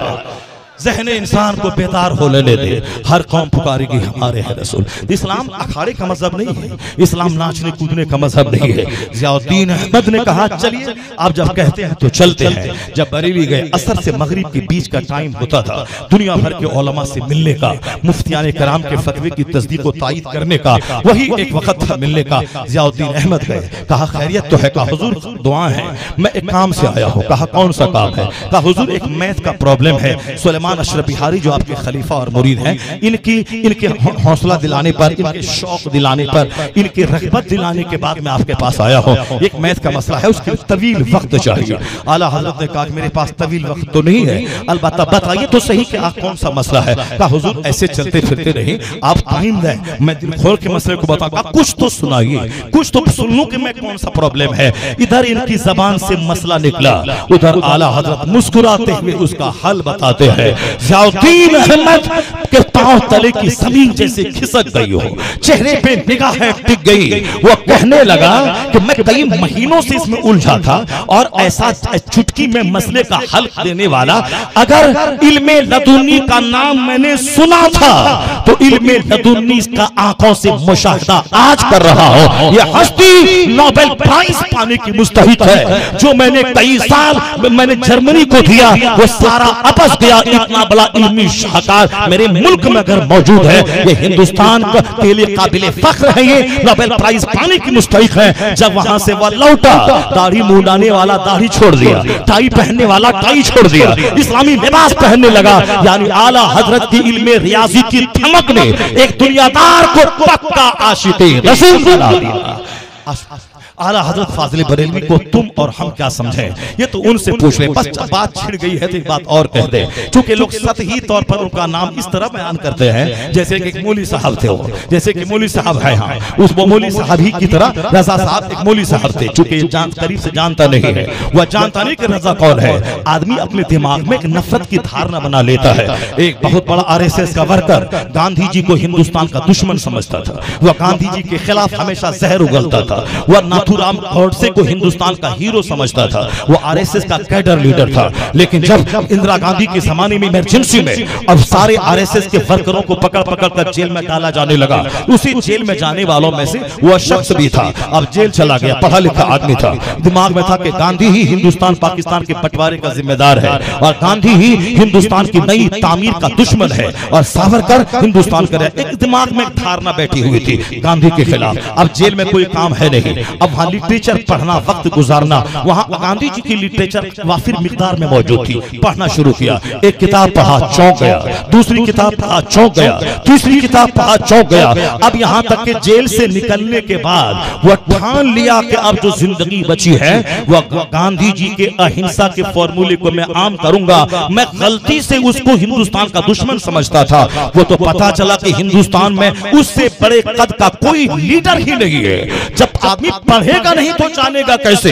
जब आदमी सच्चाई की गहराई में नहीं डूबेगा जानेगा कैसे? मौलाना साहब ऐसे हैं, मौलाना साहब वैसे हैं। ये तो सभी किस्म का जो जोकर है, लोफर है, जो कम पढ़ा लिखा जाहिल डिग्रेड है, वह सुनी सुनाई बात में आकर के एक फैसला ले लेगा वो ऐसा है। मगर जो इल्म दोस्त होता है वह स्टडी करता है, वह गहराई में डूबता है, वह उसकी सच्चाई जानता है। जब से नहीं पढ़ा था तो गांधी को दुश्मन कहता था, लेकिन जहां दो चार किताब पढ़ा तो अब वही शख्स है आरएसएस का कैडर। वो क्या बोलता है कि हिंदुस्तान का इकलौता मजबूत तरीन रहनुमा कोई था तो वो गांधी जी थे। पहले धारणा क्या थी, स्टडी के बाद धारणा बदल गई। तुम रजा के खिलाफ जो भी दिमाग में तुम बैठा ले, उनकी किताब पढ़ के तो देखो, फतवा रजिया पढ़ के तो देखो, अल अमन वल उला पढ़ के देखो, कंजुल ईमान तर्जुमे कुरान पढ़ के देखो। अगर इश्क रिसालत की खेती हरी करनी है तो हदायत के बख्शिश नामी दीवान पढ़ के देखो। अगर पहले खुश्क थे तो अब गीला बन जाओगे, तर बन जाओगे। पहले नबी की मोहब्बत में कभी आंसू नहीं निकला तो आला हजरत का पहला कलाम वाह क्या जूदो करम है शहे बता तेरा, नहीं सुनता ही नहीं मांगने वाला तेरा। अगर दिल से पढ़ेगा और 25 साल से आंसू नहीं निकला था मुस्तफा के नाम पे, या 5 अशार के बाद आंसू न निकले तो बोलना, आंसू इधर निकलेगा उधर तेरी धारणा मिटेगी, तू बोलेगा अहमद रजा खुश्क आलिम ही नहीं थे बल्कि पक्के आशिक़े रसूल थे। इश्क रसालत की तहरीक के अमीन का नाम इमाम अहमद रजा खां है। हम लोग तो छोटे हैं और कुछ लोग सुन्नियत की कोख से निकलकर सुलह कुल्लियत की गिलासत को चाटते हुए कह रहे हैं ये फतवे में थोड़ी शिद्दत आ गई है, ऐसा नहीं होना चाहिए। यानी बड़े बड़े लोगों ने रजा के फतवे का साथ दिया और ये छोटे छोटे भैया लोग मिस्र से पढ़ के आ गए, अजहरी का टाइटल लगा लिया।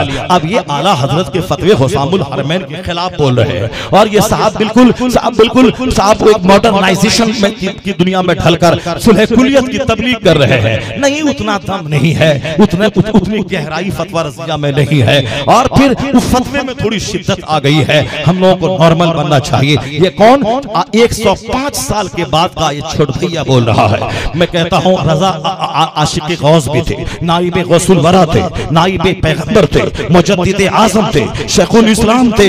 इसकी पहचान अगर करनी हो तो उस जमाने के जो इल्म फन के शाहकार थे उनकी जिंदगी का मुताला कर। सदरुल अफाजिल जो बहुत बड़े जबरदस्त आलिम दीन मुनाज़िरे इस्लाम का नाम है। सैयद दीदार अली अलवरी जो हजारों लाखों मुरीदों को रखते थे और बहुत बड़े मुहद्दिस अपने जमाने के थे, मगर आला हजरत के ताल्लुक से थोड़ा सा उनका दिमाग साफ नहीं था। वो मुरादाबाद आते थे, सदरुल अफाजिल से मुलाकात करते थे। एक बार सदरुल अफाजिल ने कहा चलिए यहाँ से बरेली आला हजरत से मिल के आते हैं, आशिक रसूल नाइबे गौस से मुलाकात करके आते हैं। मगर सैयद दीदार अली ने क्या कहा कि चलिए आप कहते हैं तो चलते हैं, मगर हम तो इतना ही जानते हैं वह पठान खानदान से है और तबीयत सख्त, गुस्सा ज्यादा है, मगर आप कहते हैं तो चलिए चलते हैं। चले उनके साथ बरेली। वही असर से मगरिब के टाइम का मिलने का टाइम था। जब मुलाकात हुई तो आला हजरत ने पहली मुलाकात में सलाम करते हुए कहा कहिए सैयद साहब कैसे हैं, कहिए सैयद साहब कैसे हैं। पहली मुलाकात न जाना कि शेख है कि पैठान है कि सैयद है कि नदाफ है कि जोलाहा है कि साफी है, मगर नहीं, एक आशिक रसूल का सीना कितना रोशन होता है। रोशन ज़मीर शेख अहमद रजा खां। कहा सैयद साहब कहिए कैसे हैं, और सैयद साहब ने कहा हुजूर आपकी दुआ है खैरियत से हो, ये बताएं कि आप कैसे हैं। सैयद साहब ने कहा आप कैसे हैं, तो आला हजरत ने मुस्कुराते हुए कहा क्या सैयद साहब मैं अपनी खैरियत बताऊं, पठान खानदान से हूं, तबीयत सख्त, गुस्सा ज्यादा है। इतना कहना था कि सैयद दीदार अली जो बड़े मुहद्दिस बड़े आलिम थे हाथ चूमते हुए कहा हुजूर जो सुना था, मगर अब मैंने जान लिया रोशन ज़मीर शेख है अहमद रजा, मुजद्दिद आज़म है अहमद रजा, वली कामिल अहमद रजा। अब अपनी गुलामी में दाखिल कर लीजिए, नेमतों से दबा लीजिए। अल्लाह समद। ये छोटा मोटा मौलवी क्या जाने गया, ये रामपुर का मौलवी क्या खबर है, या बंबई दिल्ली का दो चार जोकर टेलीविजन पे आके बहस करने वाला, इसे क्या खबर है। इलाहाबाद में दवाई के पैसे से चंद मिसबाही जो चंद सिक्का खाते हैं और आला हजरत के फतवे की मुखालफत वो यूट्यूब में आके करते हैं। ये खाओ चाटो, उनका तलवा चाटो, उनका पैसा खाओ और फिर आला हजरत के खिलाफ मत बोलना। आला हजरत आज से 105 साल पहले अपने अहद की और क़यामत तक मुसलमानों के ईमान के रक्षक का नाम है, शेखुल इस्लाम का नाम है, मुहाफिज़ अहले सुन्नत का नाम है। उन्होंने जो फतवा दिया है तुम आज आगे पीछे करता है। अशरफ अली थानवी ने तो कहा था कि चाहे उनके इंतकाल के बाद वह मुझको काफिर पहले कहते थे, मगर आज हिंदुस्तान से इल्म का पहाड़ उठ गया। वो मुझको काफिर कहते थे, इश्क रिसालत की वजह से कहते थे, पर मुझे अगर मौका मिल गया होता तो मैं अहमद रजा खां के पीछे नमाज पढ़ लिया होता। अबुल कलाम आजाद जैसा आदमी वह बोला उसके बारे में कुछ मत बोलो, वो आशिक रसूल है। जो लोग उनके मसलक से हट के जीते थे उन लोगों ने भी आशिक रसूल कहा है। और ये साहब गली कूचे में दूसरों का पैसा खा के वो सूट के साहब सूट पहनने वाला, जुब्बा पहनने वाला, दूसरों के पैसे की पगड़ी पहनने वाला और दूसरों की जी हुजूरी करके वो साहब बास्केट पहनने वाला, सदरी पहनने वाला और दूसरों के पैसे से शेरवानी पहनने वाला, ये क्या जाने रजा किसका नाम है। हुजूर मदनी मियां के वाली मुहद्दिस आज़म हिंद की जोशा में है। उधर 25 सफरुल मुज़फ्फर जुमा के दिन 2:38 पे रजा का विसाल बरेली में हो रहा है। इधर यहाँ उनको वजू करवा रहे हैं मुहद्दिस आज़म हिंद, रोने लगे, आंख से आंसू के कतरे जारी हैं अशरफी मियां के। अशरफी मियां वह खानकाह अशरफिया को दोबारा जिंदा करने वाले जबरदस्त सूफी मिल्ला और आलिम दीन का नाम है। वह रोने लगे। मुहद्दिस आज़म हिंद ने पूछा हुजूर क्यों रो रहे हैं, सांप काटा, बिच्छू काटा, कुछ नहीं काटा, फिर रोने की वजह क्या है। कहा मैं फरिश्तों के कांधे पर कुतुबुल इरशाद वलियों का सरदार अहमद मोहम्मद रजा का जनाजा देख रहा हो। बताएं कि आला हजरत खुश्क मौलवी का नाम है या वली कामिल का नाम है, मुजद्दिद आज़म का नाम है, नाइबे गौस का नाम है। रजा तो रजा है, उनका पड़ पोता है अख्तर रजा का अजहरी। एक शख्स ने साउथ के मैसूर में घर बनाया था करोड़ों की लागत से। उस घर में रहता नहीं था।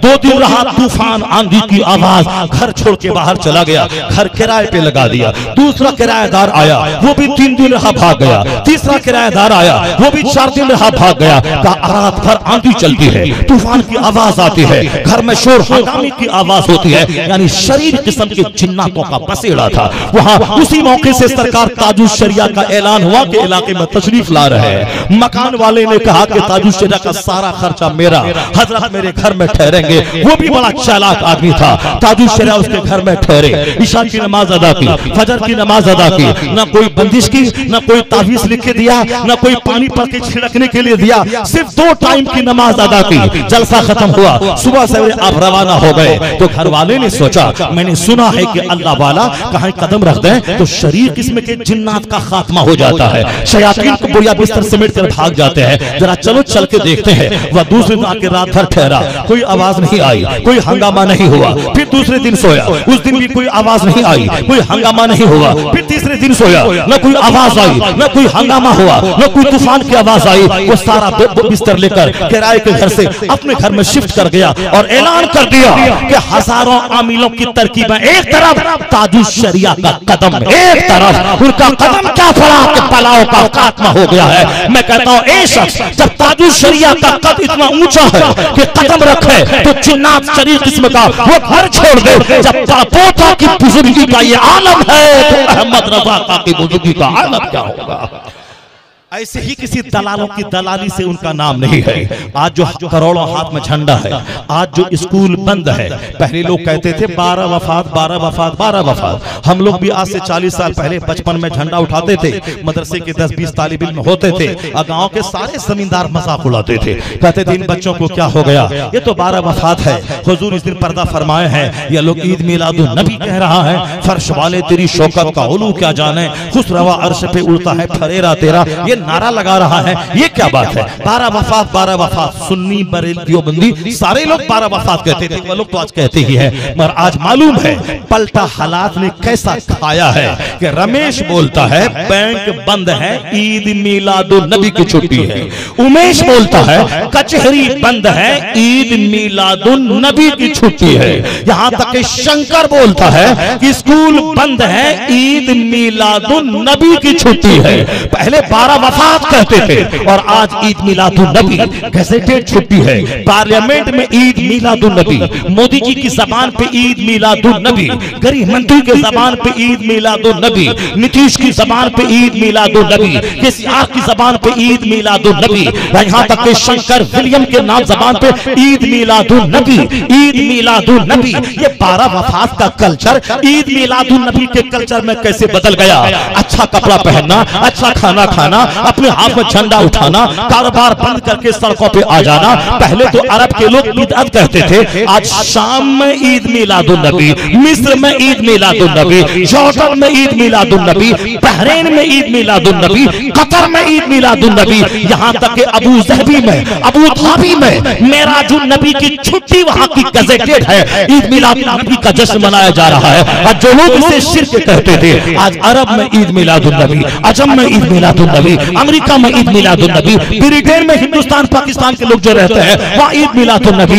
ईद मिलादुन नबी, ये हाथों में झंडा, ये तातील ईद मिलादुन नबी क़यामत तक, जब तक ये होता रहेगा, ये झंडा निकलता रहेगा। ये बता दे किसने इसकी वकालत की है, कौन शत्रुमत के साथ इसका प्रचार किया है। आज से 100 साल पहले कहा था वही बरेली का ताजदार खाक हो जाए आदू जलकर, मगर हम तो रजा दम में जब तक दम है जिक्र उनका सुनाते जाएंगे। वो रजा ने कहा था कि दुश्मन अहमद पे शिद्दत कीजिए, मुल्हिदों की क्या मरम्मत कीजिए, जिक्र आयाते हिलाकत कीजिए। तो ईद मिलादुन नबी का डंका रजा ने बजाया है। पहले तहरीक कमजोर थी, आज तहरीक जवान हो गई है। अपने बेगाने सबकी जबान पे ईद मिलादुन नबी है। कयामत तक जब तक यह झंडा उठता रहेगा, ईद मिलादुन नबी का नारा लगता रहेगा। चाहे अरब में हो या अजम में हो, इसका सारा सेहरा इस सदी नाम अहमद रजा के सर पे बढ़ता जाता रहेगा।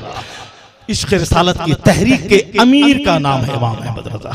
आज अगर 15 रोजा महफिलें यहाँ हो रही हैं तो समझने के एहसान सरकार आला हज़रत फाज़िल बरेलवी का है। ये बीच में एक बात आ गई, रजा के ताल्लुक से बहुत सारी मिसअंडरस्टैंडिंग है, बहुत सारी गलत फहमियां लोगों ने दिमाग में पाल रखा है। उसी गलत फहमियों को दूर करने के लिए मैंने ये 2 मिसालें दी, 3 मिसाल दी और 3 बहुत बड़े स्कॉलर, बहुत बड़े आलिम और बहुत बड़े वली कामिल की मिसाल दी।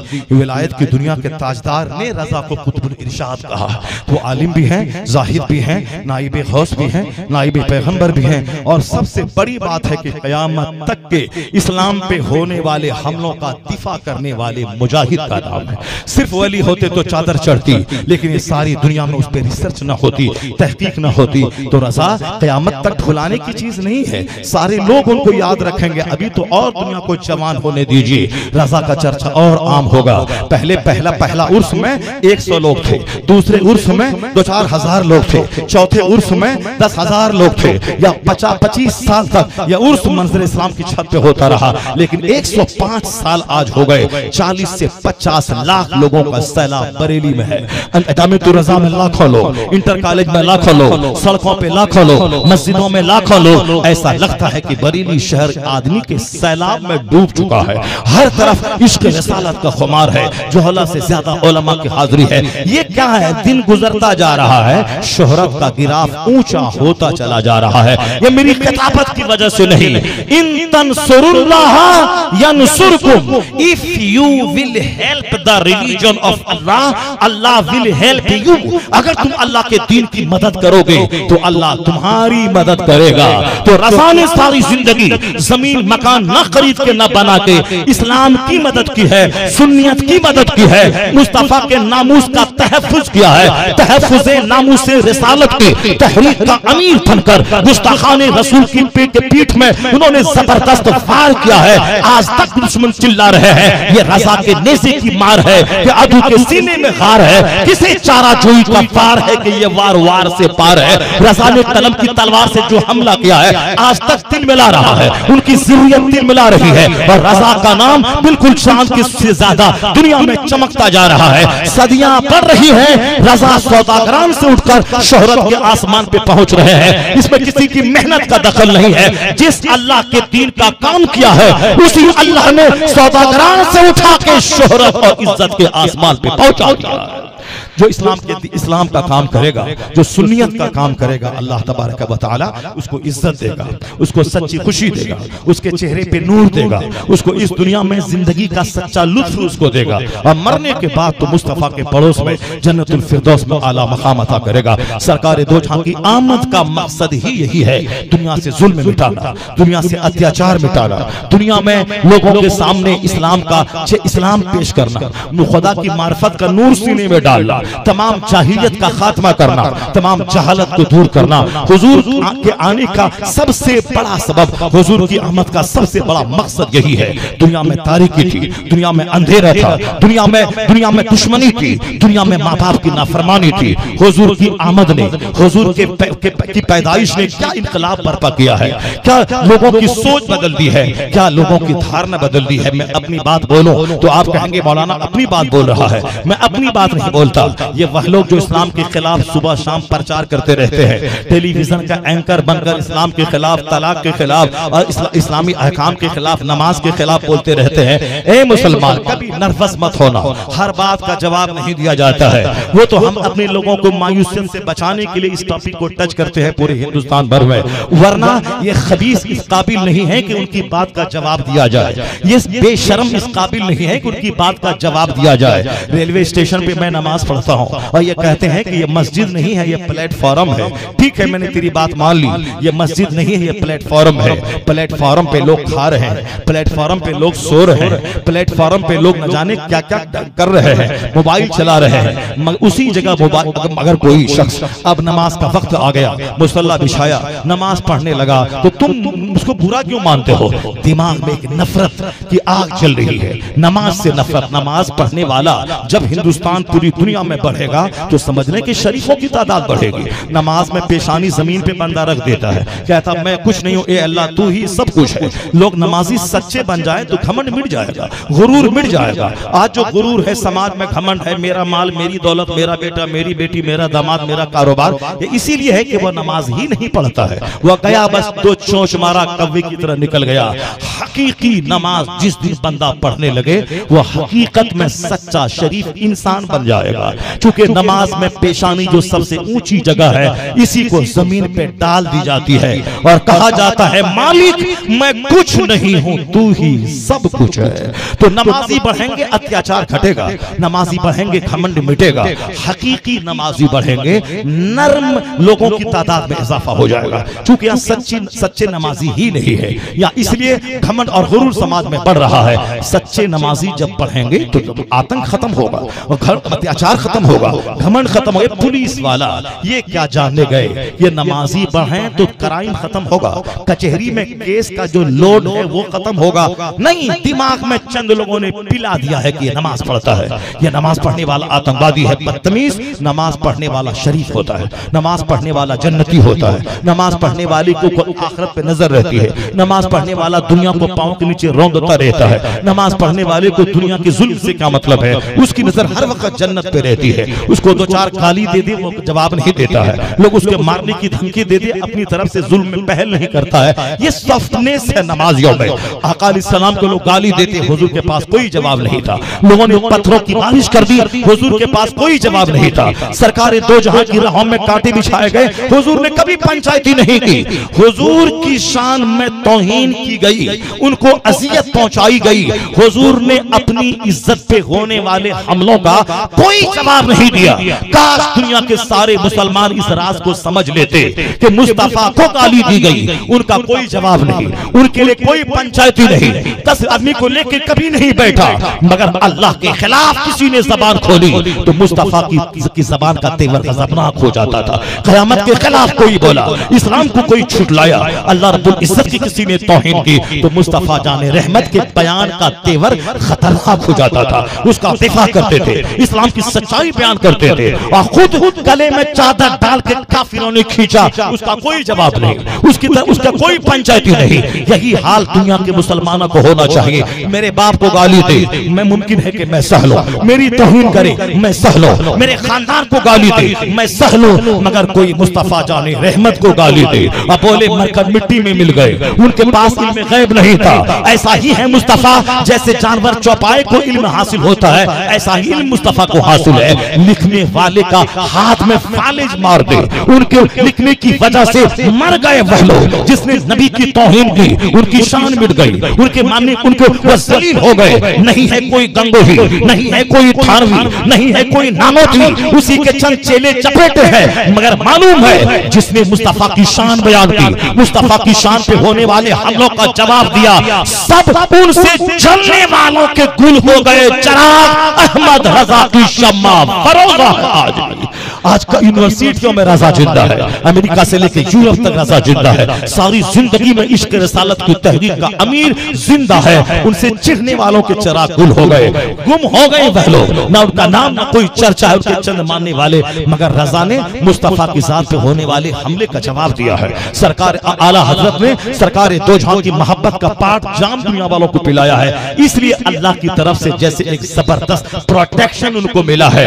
कोई दूसरा होता उनका नाम तारीख के पन्नों में सिमट जाता, उसका नाम लेने वाला कोई नहीं रहता। जिसके दुश्मन चारों तरफ के लोग रहे, एक तरफ आदाए दी, एक तरफ है हासदी, बंदा है तनहा शाह, तुम पे करोड़ों दरूद। साहब नदवी दुश्मन, अलीगढ़ अहमद खान के फॉलोवर दुश्मन, सहारनपुरी दुश्मन, मजहरी दुश्मन, कासमी दुश्मन, ये जाहिल खानकाहों के मौलाई हाथ में झंडा उठाने वाले बेनमाजी, ये बेरोजेदार, ये इस्लाम की शरीयत का मजाक उड़ाने वाले जाहिल, ये उनके दुश्मन। इन दुश्मनों के बीच में रजा ने जो दीन का काम किया है, आज अमेरिका में रजा रजा, हॉलैंड में रजा रजा, श्रीलंका में रजा रजा, ऐसा लगता है कि वादी रजा की कोहे हिमालय रजा का है, जिस समय तो देखिए वो इलाका रजा का है। रजा शनासी का माहौल पूरी दुनिया में है। ये अल्लाह की तरफ से रजा को जो हिफाजत मिली है, चूंकि उन्होंने मुस्तफा की मोहब्बत का जाम पिलाया है, उनके नाम का डंका बजाया है, तो जब तक दुनिया में सुन्नियत रहेगी उस वक्त तक रजा की असमत का खुतबा पढ़ा जाता रहेगा। तो उन्होंने इस तहरीके इश्क रिसालत के अमीर बनकर जबरदस्त काम किया है। सरकार दो जहां सलाम की शान में गुस्ताखी करने वाला इसका दिल हिले ना हिले। अलबत्ता तुमको मैं कहता हूं, इनकी औकात क्या है, ये नमाज को बुरा कहते हैं। मगर उसी जगह मैं अभी तक 15-20 दिन पहले हुजूर कायदे मिल्लत के साथ बेलगाम एयरपोर्ट पे था। असर की नमाज का आखिरी वक्त था, चूंकि मैं बेंगलोर एयरपोर्ट पे पढ़ चुका था, मगर कायदे अहले सुन्नत नहीं पढ़े थे। उन्होंने जल्दी वुजू किया और अपना तौलिया बिछा के नमाज पढ़ने लगे। पुलिस वाला आया, कहा सर ये मस्जिद नहीं है, ये एयरपोर्ट है। मैं आज से 2 साल पहले जम्मू एयरपोर्ट पे उतरा, नमाज का आखिरी टाइम था, मुसल्ला बिछाया, नमाज पढ़ने लगा। पुलिस वाला खड़ा हो गया लाठी लेके और वो बोला था सर ये मस्जिद नहीं है, ये एयरपोर्ट है, ये मस्जिद नहीं है, ये एयरपोर्ट है, ये प्रेयर रूम नहीं है, प्रेयर रूम उधर है। यानी हमको 2 मिनट लगता है नमाज पढ़ने में, मगर इनको खटकती है मेरी नमाज, जबकि सफर की रियायत शरीयत ने की है। 4 रिकात ज़ोहर में जो फर्ज पढ़ते हैं, हालत सफर में शरीय मुसाफिर अगर हम रहे उसको 2 पढ़ना है, अगर वक्त कम है तो छोटी रकत पढ़नी है। 3 बार सुभान अल्लाह ना पढ़ के 1 बार पढ़ ले। अत्तहियात के बाद टाइम कम रहे, अत्तहियात के बाद अल्लाहुम्मा सल्ली अला मुहम्मद व अला आलि मुहम्मद पढ़ के सलाम फेर दें। ये आसानी है, ये सहूलत शरीयत ने दिया है। दुआए कुनूत पढ़ेंगे, ट्रेन छूट जाएगी तो 3 बार अल्लाहुम्मा फ़िरली अल्लाहुम्मा फ़िरली अल्लाहुम्मा फ़िरली पढ़ ले, बस दुआए कुनूत की जगह यही दुआ हो जाएगी। ये आसानी है। नमाज पढ़ने में 2 रकात 2 मिनट से भी कम लगते हैं। चूंकि ट्रेन आगे लगी है, ट्रेन छूट जाएगी, अब फ्लाइट में बोर्डिंग शुरू हो गई है, अब नमाज भी छूटेगी। अगर मैं चला गया, चलो जल्दी से 2 मिनट नमाज पढ़ लें, उसके बाद चले जाएंगे। जो नमाजी है वो पढ़ लेता है एयरपोर्ट पे भी, वो रेलवे स्टेशन पर भी, और जो सुस्त है वो तो अपने घर में भी घड़ी देख देख के आंख लग जाती है और सोया रहता है। 4 टाइम के नमाजी हर घर में है और 5 वक्त के नमाजी करोड़ों में कोई है। इसीलिए घर में नमाज के बावजूद बेबरकती है, सेहत खत्म हो रही है, औलाद हाथ से निकल रही है। फजर की नमाज जो छोड़ेगा उसके चेहरे का नूर मिटा दिया जाएगा। ये बताएं कि सारा दिन दुकान में बैठ के नहुसत तारी रहती है, रोजी खत्म हो रही है, फरमाबरदारी खत्म हो रही है। 4 टाइम नमाज है, नमाज 5 मिलकर नमाज होती है। 4 टाइम का नमाजी मत बनिए, 5 वक्त का नमाजी बनिए। और फिर ये एयरपोर्ट पे, रेलवे स्टेशन पे जहां मौका मिले शॉर्ट में कसर नमाज पढ़िए हालत सफर में। ये पुलिस वाले कहते हैं एयरपोर्ट है, ये प्रेयर रूम नहीं है, ये रेलवे स्टेशन है, प्रेयर रूम नहीं है। जरा उनको कहें कि शर्म आनी चाहिए। इसी जगह एक पुलिस वाला शराब पी रहा है, एक एयरफोर्स का आदमी शराब पी रहा है। तुम्हारी नानी मरे कि तुम उसको बोले कि तुम ये प्लेटफॉर्म है, शराब पीने की जगह नहीं है, ये शराब की भट्टी नहीं है, मगर नहीं बोलता। इसको मन में लालच होती है कि काश एक गिलास हमको दे दे, हम पी लें। इससे इस्लाम का कोई नुकसान होने वाला है? जिसको नमाज बुरी लगे और शराब अच्छी लगे, उसी जगह मैंने सजदा किया और ये बोला ये रेलवे स्टेशन है, प्रेयर रूम नहीं है। उसी जगह एक 18 साल का जवान 16 साल की लड़की के कांधे पे हाथ दे दिया और आपस में बैठ के ट्रेन के इंतजार में चूमा चाटी कर रहा है। ये खबीस मरदूद नहीं कहता, ये प्लेटफॉर्म है, तवाइफ का कोठा नहीं है। ये प्लेटफॉर्म है, ये अपना घर नहीं है। अगर ये तेरी वाइफ है तो क्या हुआ, अपना घर होटल ले ले, वहां मस्ती कर, या हजारों लोगों के बीच में ये काम मत कर, लोगों के दिमाग में गलत असर पड़ेगा। इन खबीसों मरदूदों से क्या बिगड़ने वाला है? जिसको चूमा चाटी अच्छा लगे, जिसको शराब अच्छी लगे, वहां ढोल बजा के गाना गा रहा है, ये अच्छा लग रहा है, मगर खामोशी से मेरा सजदा इनको बुरा लग रहा है। ये तेरा कुछ नहीं बिगाड़ पाएगा। ये पाप पसंद करने वाले, जुल्म पसंद करने वाले, नमाज के खिलाफ दिमाग में गलत धारणा बनाने वाले, तेरा कुछ नहीं बिगाड़ पाएगा। पापी कुछ बिगाड़ सकता है क्या? शराबी कुछ बिगाड़ सकता है क्या? ये बलात्कार को पसंद करने वाला कुछ बिगाड़ सकता है क्या? मेरी मस्जिदें वीरान हुई, मैं बिगड़ रहा हूँ, मदरसा उजड़ा, मैं बिगड़ रहा हूँ, मेरा चेहरा उजड़ा, मैं बिगड़ रहा हूँ। इससे कोई खौफ मत खा। इस्लाम उस दरख्त का नाम है, जितना काटता जाएगा उतना दरख्त हरा होता चला जाएगा। ज़हने इंसान को बेदार तो होने दे। हर कौम पुकारेगी हमारे हैं रसूल, ये दो चार लुच्चे लफंगे ये बुरा बोलते रहे, कोई दिन ऐसा नहीं गुजरता अमेरिका का वैज्ञानिक कलमा पढ़ के मोमिन न होता हो, यूरोप का साइंसदान कलमा पढ़ के मोमिन न होता हो। यहाँ तक कि मेगाटेक टेजासन जो थाईलैंड यूनिवर्सिटी का प्रोफेसर था, उसने चमड़े के दर्द के ताल्लुक से जो उन्होंने 10 साल में रिसर्च किया, जब रियाद की कॉन्फ्रेंस में कुरान पाक की एक आयत को स्कॉलर की जबान से सुना, वह दंग रह गया कि मैं 10-20 साल से जो रिसर्च किया है कि फीलिंग ऑफ पेन जिल्द में होता है, हड्डी में नहीं। तो वही बात कुरान करीम में 1400 साल से जब से नाजिल हुआ है, सराहत के साथ मौजूद है। और सामने वाला स्कॉलर जब बोला मेगाटेक टेजासन जैसा लाखों में एक पढ़ा लिखा जबरदस्त हाईली क्वालिफाइड, वो उन्होंने कहा सारी दुनिया गवाह रहे कि मैंने इसको रिसर्च किया था, पहला आदमी कि फीलिंग ऑफ पेन स्किन में होता है, चमड़े में होता है, हड्डी और गोश्त में नहीं। कुरान करीम में यही बात मौजूद है, वल्लज़ीना कफ़रू बिआयातिना सौफ़ नुस्लिहिम नारा कुल्लमा नदिजत जुलूदुहुम बद्दलनाहुम जुलूदन गैरहा लियज़ूक़ुल अज़ाब। जिन लोगों ने कुफ्र किया हम उसे जहन्नम की आग में जलाएंगे, जब उनका चमड़ा गल जाएगा उसकी जगह दूसरी खाल पैदा कर देंगे ताकि वो अज़ाब का मजा चखे। फसाहत के साथ मौजूद है, अज़ाब का मजा चखाने के लिए हड्डी और गोश्त नहीं, चमड़ा के बदलने की बात की गई है। मेगाटेक टेजासन जैसा आदमी खड़ा होकर बोला मैं पहला आदमी हूं जिन्होंने ये रिसर्च किया है, फीलिंग ऑफ पेन स्किन में होता है। अगर यही बात कुरान में मौजूद है, यह इस बात की दलील है कि कुरान हक है, इस्लाम हक है, मुस्तफा सच है। दुनिया गवाह है, जब सच्चाई सामने उजागर हो गई, मैं कलमा पढ़ता हूं और मुस्तफा की गुलामी में दाखिल होता हूं। एक कौम मुस्लिम इल्म पढ़ने दे, साइंस पढ़ने दे, तहकीक पढ़ने दे, तू पक्का मोहम्मदी बन जा।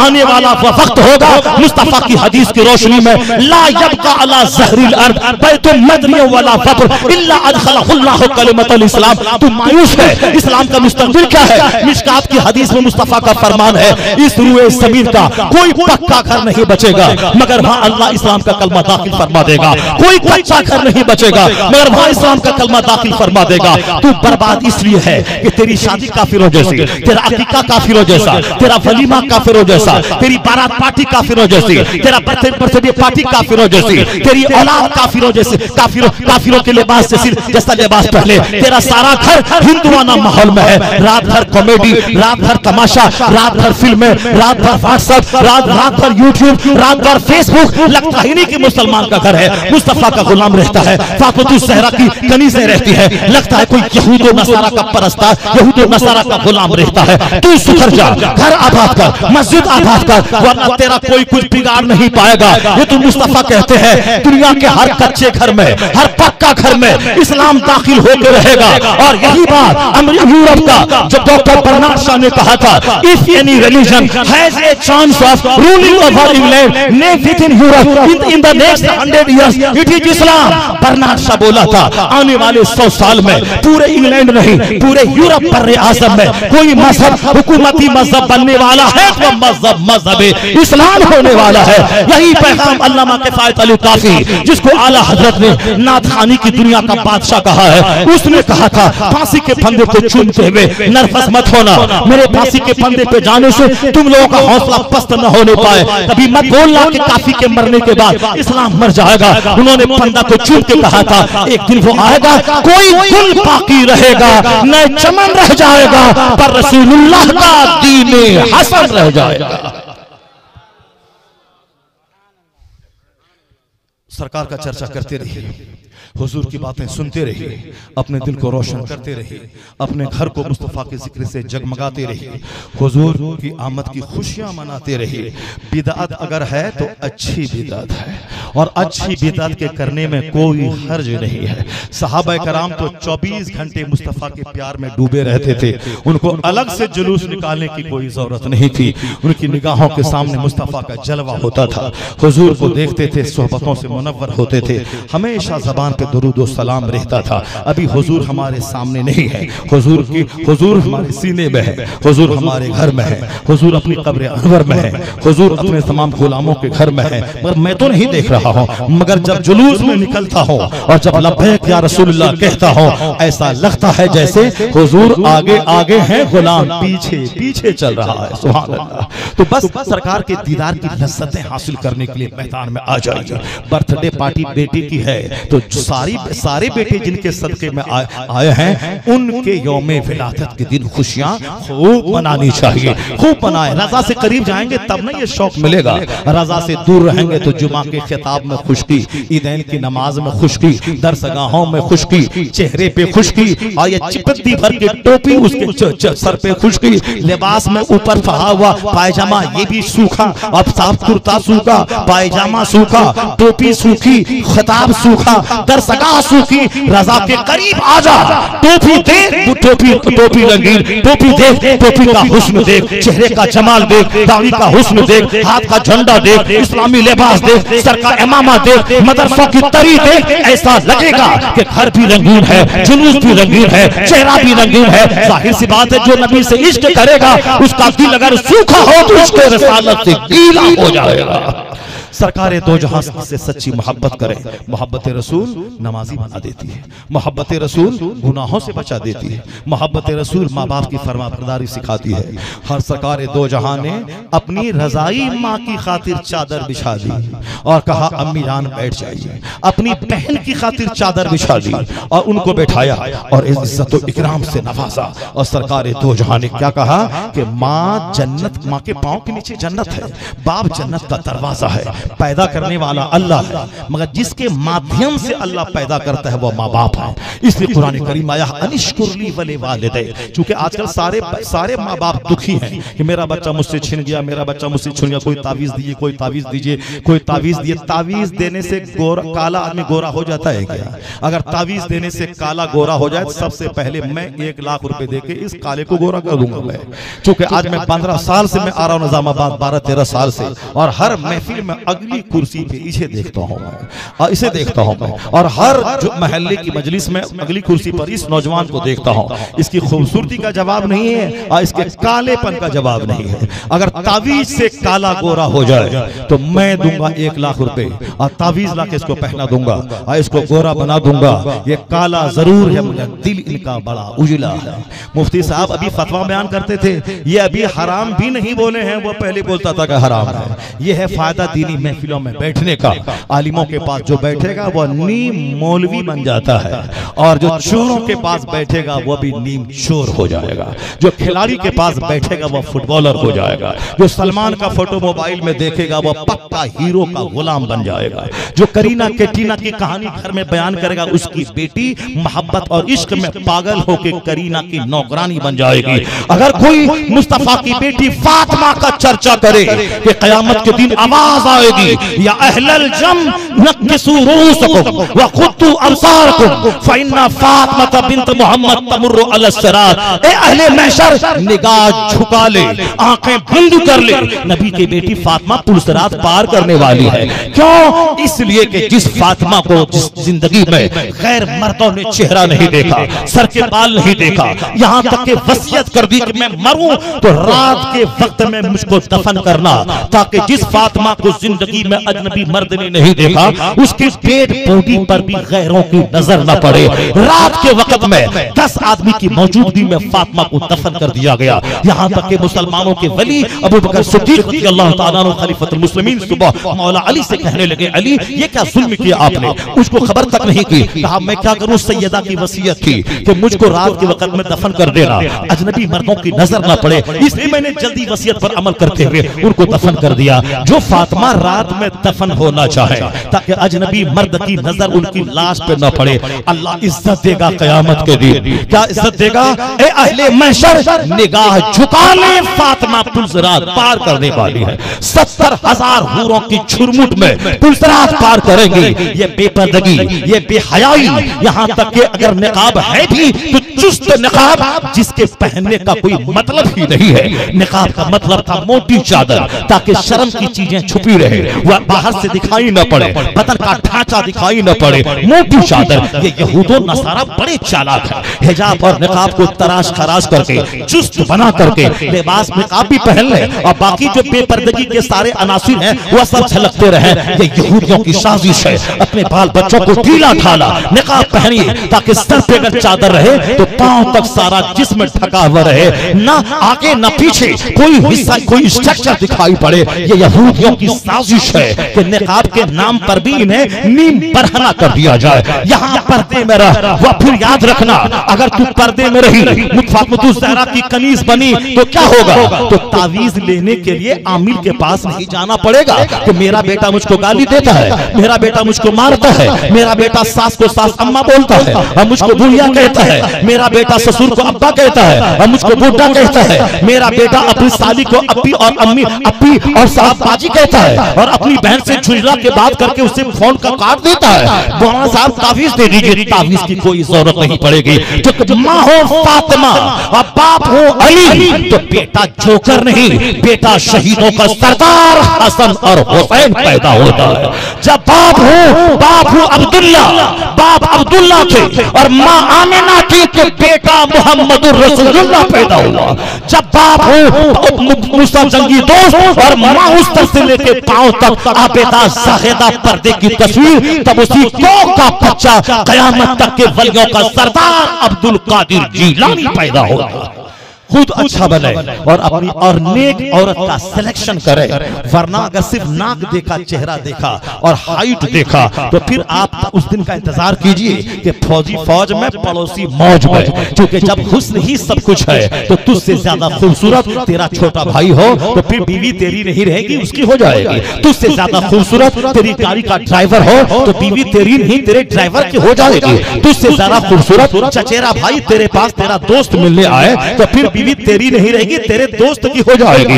इसलिए मुस्तफा ने कहा था ला तज़व्वजुहुन्ना ले हुस्ने हिन्ना, सिर्फ हुस्न देखकर शादी मत कर, यह हुस्न तबाह कर देगा। मुस्तफा की बात को ताक पे रखा, ड्राइवर से जना, पड़ोसी से जना, कजिन से जना, साथ हॉकर से जना, फौजी से जना, जहां तक कि गुआने से जना, ज़िना ज़िना ज़िना, शराब शराब, सारी दुनिया भर गई और कोई पुलिस, कोई फोर्स, कोई कचहरी, कोई कोर्ट ज़िना को रोक पाने में असमर्थ है, नहीं रुकेगा ज़िना। एक कानून है मुस्तफा का दिया हुआ, कानून परवा, कानून हया, वो नाफिज हो जाए तो 90% ज़िना का खात्मा होगा, आबरू महफूज हो जाएगी। इसके अलावा कोई कानून नहीं है, वो इसके अलावा कोई ज़ाब्ता नहीं है। एक टेबल पर बैठकर 18 साल के मर्द, 18 साल की औरत है, वह बैठ के कोचिंग सेंटर पे पढ़ाई करे और दोनों की इज्जत महफूज रहे। जिस तरह हवाओं में महल नहीं बनता, जिस तरह सूरज में समंदर की सतह पे महल नहीं बनता, उसी तरह एक टेबल पर बैठकर दोनों जवान आपस में पढ़ाई करें और फिर दोनों की इज्जत नहीं बचती है।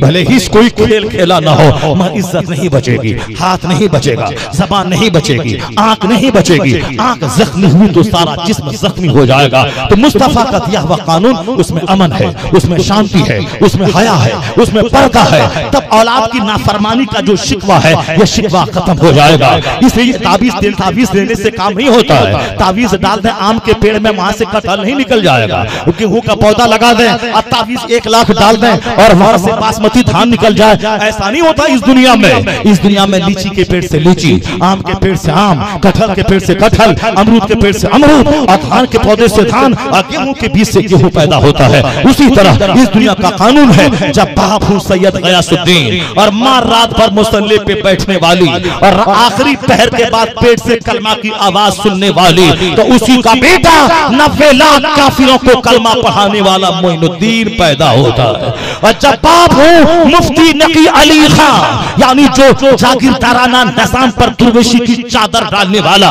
जब बाप हो नकी अली का और मां हो तहज्जुद गुजार, तो बेटा कयामत तक के मुसलमानों का इमाम, इमाम अहले सुन्नत अहमद रजा खां पैदा होता है। और जब बाप हो अहमद रजा तो बेटा मुफ्ती आजम हिंद जन्म लेता है। और जब नाना हो मुफ्ती आजम हिंद और दादा हो हुज्जतुल इस्लाम के काफिर देखे तो कलमा पढ़ ले, और बाप मुफस्सिर आजम हिंद 1 लाख मुरीदों की मौजूदगी में 1 रुपया मुरीदों के सामने लेने के लिए हाथ नहीं फैलाने वाला जाहिर, और मां ऐसी जो अपने जेवरात को गिरवी रखकर या बेचकर मंजिल इस्लाम के मुदर्रिसिन की तनख्वाह दिलाने वाली। जब मां ऐसी लाजवाब, बाप ऐसा लाजवाब, दादा हुज्जतुल इस्लाम, नाना मुफ्ती आजम हिंद और फिर उसके माँ बाप के निकाह का वकील अहमद रजा खां, उसी कोख का बच्चा 10 करोड़ कमोबेश मुरीदों का मुर्शिद अख्तर रजा खां अज़हरी ताजुल शरिया पैदा होता है।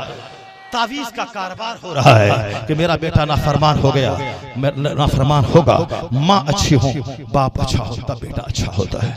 वरना माँ हो लखेरी, अब बाप हो लुच्चा लफंगा, तावीज ला के डाल दें कि बेटा हो जाए फरमा बरदार, नहीं होता है। आम के पेड़ से सेब नहीं निकलता है, 1 करोड़ तावीज डालने से नहीं निकलता है। इसलिए मुस्तफ़ा जान रहमत का हर उसूल लाजवाब, हर ज़ाब्ता लाजवाब। हुजूर ने शादी ब्याह के ताल्लुक से जो कुछ कहा ये भी लाजवाब है कि काली कलौटी दीनदार औरत तेरे हक में बेहतर है। पहले तो बोलता था नहीं नहीं ये तो कैसे होगा, हसीन खूबसूरत हसीना जमीला माशूका आशिका न जाने क्या क्या बोलता है आदमी। ये चाहिए दिलबर जानी चाहिए तो माशूका चाहिए तो नाक लंबी आंख बड़ी चेहरे का कलर हाइट हो पहले खूब तस्वीर बनाता है लड़का, शादी से पहले वो उछलता कूदता है, यहाँ नहीं वहाँ नहीं वहाँ, 10-10 50 जो सऊदी अरब में काम करने गया और 1 लाख महीना कमा रहा है तब फिर तो मत पूछिए। 200 लड़की का फोटो इसका बाप यहाँ से भेजता है और सबको नेग्लेक्ट करता है और आखिर में सड़ी हुई लड़की से शादी करने पर मजबूर हो जाता है। बस गया वहाँ कुवैत का दिनार मिल रहा है, जैसे कि अब ये सुल्खाब का पर लगा दिया, अब सारा हिंदुस्तान खरीद लेगा। अब आसमान में दिमाग उड़ता रहता है, लड़की हूर हो, लड़की साहब जबरदस्त फिल्मी स्टाइल की रहने वाली हो, आखिर में सड़ी हुई लड़की से निकाह करता है जिसका बदन खंखल हो चुका है, जो गैर मर्दों से हाथ मिला चुकी है, जो कोचिंग सेंटर स्कूल में जो कई बार एबॉर्शन करवा चुकी है। अब ये झुंझला के जो मिले चलो उसी से कर लो, और जब वो खंखल होगी और लड़का भी खंखल है तो औलाद महा खंखल पैदा हो जाएगी। इसलिए समाज को चाहते हो कि फरमा बरदार औलाद से भर जाए। और खुद को मुस्तफा की कहानी बताओ, मौला अली की कहानी सुनाओ, हसन करीमन की कहानी सुनाओ, और लड़की का सिलेक्शन दीनदार लड़की का सिलेक्शन करो। तो याद रख जब दीनदार लड़की से सिलेक्शन करेगा तो फरमा बरदार औलाद पैदा होगी। वो औलाद माँ को आंख नहीं दिखाएगी, माँ का पांव दबाएगी, माँ का पांव चाटेगी, माँ का पांव चूमेगी, क्योंकि यहाँ से जन्नत की खुशबू आती है, यहाँ से जन्नत की महक आती है। बाप जन्नत का दरवाजा है, उनके सामने ऊंची जगह नहीं बैठेगा, उनको आंख नहीं दिखलाएगा, उनको आंख नहीं दिखला, जानेगा कि जन्नत जख्मी हो जाएगी। अगर ये नाराज हुए तो मैं जहन्नमी बन जाऊंगा। रहमान की खुशनुदी माँ बाप की खुशी में है, रहमान की नाराजगी माँ बाप की नाराजगी में है। उसको मौलवी के पास आने जाने से मत रो, अगर रोकेगा तो 2-4 तमाचा मारेगा तब तुम मरेगा। मौलवी के पास आने जाने दे, मौलवी उसको हदीस बताएगा कि माँ के पाँव के नीचे जन्नत है, बाप जन्नत का दरवाजा है, बाप चाहे किराए का मकान में रखे या पेशानी चूमेगा। अगर कोई लड़की बोली कि माँ बाप को छोड़ दे तब मैं मिल जाऊंगा, ये लड़का बोलेगा मैं तेरे चेहरे पे थूकता हूँ, मैं सारी जिंदगी कुंवारा रह जाऊंगा। अगर तू नहीं मिली तो 4 अलग-अलग लड़की से मैं शादी कर लूंगा। अगर औरत मरती रही तलाक देता रहा तो 100 बीवी मेरे यहाँ आ जाएगी के बाद दीगरे। अब एक वक्त में 4 औरत से निकाह कर सकता हूँ। अगर एक बीवी मरी या तलाक दिया या तू नहीं मिली तो 4 औरत मिल जाएगी, और एक माँ अगर छूटी तो करोड़ों औरतों की भीड़ में दूसरी माँ नहीं मिल पाएगी। करोड़ों औरतों की भीड़ में दूसरी माँ नहीं मिल पाएगी। माँ वो दौलत है, मकान दुकान सब मिले मगर दूसरी माँ नहीं मिल पाएगी। मौलवी के पास आओगे जाओगे तब मौलवी ये बताएगा, वरना मास्टर जी के पास गए का बस अपनी दुनिया कमाओ खाओ पढ़ो लिखो, मकान दुकान गाड़ी छकड़ा अच्छी घड़ी अच्छा जूता अच्छा चश्मा, दुनिया चाहिए तो दुनियादारों के पास जाओ। अगर दीन ईमान इश्क रिसालत माँ बाप की फरमा बरदारी चाहिए तो आलिमों के करीब आ जाओ। इनके पास आते जाते रहोगे तो बेटा नाफरमान नहीं होगा, बेटा फरमा बरदार होगा। और आज जो नाफरमान पैदा हो रहे हैं ये सिर्फ आलिमों से नफरत का नतीजा है। मैंने बच्चों को कह दिया कि मौलवी के चक्कर में मत पड़ना, वरना दाढ़ी रखवा देगा, वरना जवानी में बूढ़ा बना देगा, पंजाबी पायजामा पहनवा के कुर्ता पहनवा के। तो सिर्फ सलाम करना, जुमा के दिन 5 टका इमाम साहब को दे देना और हाथ छूना, बाकी उनकी बात मत मानना। अब बुढ़ापे में जब छाती पे चढ़ के बेटा मारना शुरू किया, अब बोला ब्लैंक चेक में साइन कर वरना उठा के गड्ढे में डाल दूंगा, तो अब उस वक्त बाप बोलता है काश मैं अपने बेटे को मौलवी के पास भेजा होता तो मेरा यह दिन मुझको देखने को नहीं मिलता। इसलिए कि मौलवी के पास आने जाने का मतलब है माँ के पांव के नीचे जन्नत है, बाप जन्नत का दरवाजा है। सरकार दो जहां ने माँ बाप का एहतराम ये बताया कि यहाँ तक कि गर्म पत्थर पर जिसपे कच्चा गोश्त कोई रखे और गोश्त जल भुनकर कबाब हो जाए, उस पत्थर पे कोई दूर कई किलोमीटर दूर तक अपनी माँ को सर कांधे पे बिठा के हज करवा दे तो भी पैदाइश के वक्त में दर्द के जितने झटके हुए उनमें से किसी एक झटके का बदला हो सके। अल्लाह समद। माँ बाप का मकाम बहुत बड़ा है। ये बात कब पता चलेगी? जब मुस्तफ़ा से सच्ची मोहब्बत होगी। हुजूर को क्या पसंद था, हुजूर को क्या नापसंद था, हुजूर क्या चाहते थे। एक मौलाना साहब थे बरेली शरीफ में, वह नए कपड़े को ही फाड़ देते थे और उसमें पैबंद लगा देते थे और उसको पहनते थे। लोगों ने पूछा कि हुजूर नए कपड़े को फाड़ देना फिर उसको पैबंद लगा के पहनना ये क्या मतलब है? उनका जवाब था कि पैबंद वाला कपड़ा पहनना हुजूर की सुन्नत है। सुभान अल्लाह, सुभान अल्लाह। जब मुस्तफ़ा से ज्यादा प्यार होता है तो फिर बरेली के अहमद रजा कहते हैं कि मेरे पास 5 बेटियां हैं और 2 बेटे हैं। बाप के दिल में औलाद की मोहब्बत होती है, मगर मैंने ऐसा कभी नहीं हुआ कि लाड प्यार करते हुए सारे बेटों को सीने से लगा के उसको चूमा, पेशानी को बोसा दिया। नहीं नहीं, मैंने जब भी चूमा है बेटे को या सोच कर चूमा है कि बेटे को चूमना सरकारे दो जहां की सुन्नत है। अल्लाह समद। यहां तक कि एक मौलाना साहब बुढ़ापे में 80 साल की उम्र में अपनी बीवी के मुंह में लुकमा डालते थे। कहते थे हुजूर जवानी में तो लुकमा डालने में थोड़ा मजा आता है कि वो खुश होती है, उनके जिस्म से प्यार होता है, मगर ये 80 साल के बुढ़ापे में लुकमा डालने से क्या मिलेगा? न डाले में लज्जत मिलेगी, न उनके बदन से कोई फायदा आपको हासिल होगा। आप बूढ़े हो गए। कहा मैं फायदा लेने के लिए ऐसा नहीं करता हूँ, मैं सिर्फ ये समझता हूँ कि हुजूर ने कहा है वो लुकमा जो मुंह में तू बीवी के डालता है बेकुल्ले लुकमतिन हसना, हर लुकमा के बदले में नेकी मिला करती है। सुभान अल्लाह, सुभान अल्लाह। एक साहब बूढ़ी औरत थी, आलिम दीन के चेहरे को गौर से देख रही थी। आलिम ने पूछा कि ए बूढ़ी माँ क्या देख रही है? कहा तेरा चेहरा देख रही हूँ। कहा क्यों? कहा तुम जैसे मौलवी ने तो कहा था कि आलिमों का चेहरा देखने से सवाब मिलता है और ऐसा जैसे काबा की जियारत से अजर मिलता है। मैं आज तेरा चेहरा देख रहा हूँ अजर की खातिर। मौलाना साहब भी लाजवाब से कहा कि जिनका चेहरा देखना इबादत वो दुनिया से चले गए। इस्लाम दर किताब, मुसलमानी दर गोर। मुसलमान कब्र में चले गए और इस्लाम सिर्फ किताब में मौजूद है। और अभी जो लोग बस एक ढांचा का कारोबार चल रहा है, सिर्फ वो जब जुब्बा दस्तार का काम चल रहा है और सिर्फ साहब मस्जिदों की तामीर, एसी लगाने का काम चल रहा है। एसी मत लगा, कच्ची दीवार रहे, नमाजी इतना पुख्ता रहे कि सजदे में सर हो तो यहीं से जन्नत का दीदार हो जाए। पुख्ता नमाजी बन जब सीना हसद से, कुदूरत से, गिलाजत से पाक रहेगा तब सजदे की लज्जत मिलेगी। यहाँ से दिखाने के लिए नुमाइश, बाइक पे चला, कार पे बैठा, वहां गया, मेरा इमाम, मेरी मस्जिद, एसी, मीनार, कूलर, वजू खाना, ग्रेनाइट, मार्बल, ये तो फख्र और घमंड की चीज है। मस्जिद नॉर्मल बनाती है। मस्जिद की बार बार हाजिरी, मछली को पानी में जो करार मिलता है वही करार मस्जिदें देती है। मस्जिद आना जाना बढ़े तो दिल उजला हो जाए और मस्जिद जाने के बावजूद घमंड रहे, समझ लें कि वह फख्र का इशू है। मस्जिद के फैजान से माला माल नहीं हुआ। आलिमों की महफिल में आते रहिए, आलिमों से चर्चा सुनते रहिए, फिर आप खुद अच्छे माँ बाप बनेंगे, अच्छी औलाद आपको मिलेगी। खुद आप अच्छी औलाद बने, अल्लाह ताला आपको अच्छी औलाद अता फरमा देगा। दुनिया का सारा काम सिस्टम से चलता है। यहाँ नहीं होता है कि हम जाएं पूरब की तरफ और काबा पहुंच जाएं। नहीं नहीं, तू नहीं पहुंचेगा एराबी काबा तक, इसलिए कि तूने जो रास्ता सिलेक्शन किया है ये रास्ता तुर्किस्तान का है, काबा नहीं जाएगा। हम लोगों ने जो रास्ता सिलेक्शन किया है ये रास्ता जन्नत का नहीं जहन्नम का है। प्लीज यू टर्न ले लीजिए और बिल्कुल चिकनी चपड़ी बात, बकवास नहीं, खामोश रहकर जन्नत का मुसाफिर बन जाइए और वही रास्ता चुनिए जो रज़ा ने दिया है। रज़ा ने दिया है, अल्लाह की सरताब कदम शान है ये। इंसान ही इंसान, वो इंसान है ये। कुरान तो ईमान बताता है इन्हें, ईमान ये कहता है मेरी जान है ये। मुस्तफ़ा से प्यार कीजिए, मुस्तफ़ा की सुन्नतों को अपनी जिंदगी में प्रैक्टिकल में नाफिज कीजिए। फिर हिंदुस्तान की क्या हैसियत है? अमेरिका भी तुम्हारा है, चाइना भी तुम्हारा है, ऑस्ट्रेलिया भी तुम्हारा है, जापान भी तुम्हारा है, दुनिया भी तुम्हारी है, उक़बा भी तुम्हारा है। अल्लाह तबारक व तआला हमको और आपको सबों को हुजूर की मोहब्बत में जीने और मरने की तौफीक अता फरमाए। सरकार दो जहां की मोहब्बत में जुलूस मुहम्मदी में अदब के साथ शरीक होने की तौफीक अता फरमाए। या नबी सल्लल्लाहु अलैका, या रसूल सल्लल्लाहु अलैका, या हबीब सल्लल्लाहु अलैका, सलवातुल्लाह अलैका हबीबी या रसूलल्लाह।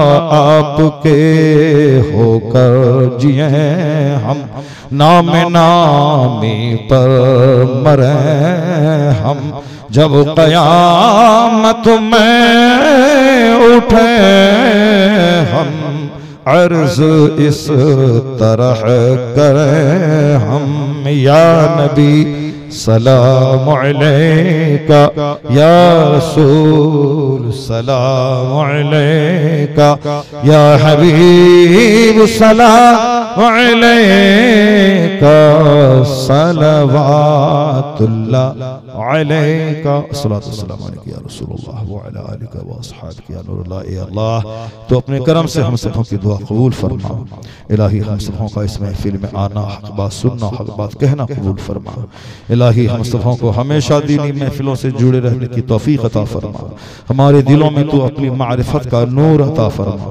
ए अल्लाह, अपने महबूब की औलाद व असहाब की मोहब्बत अता फरमा। इलाही हम सबों को गौसे पाक के मुरीदों में कबूल फरमा।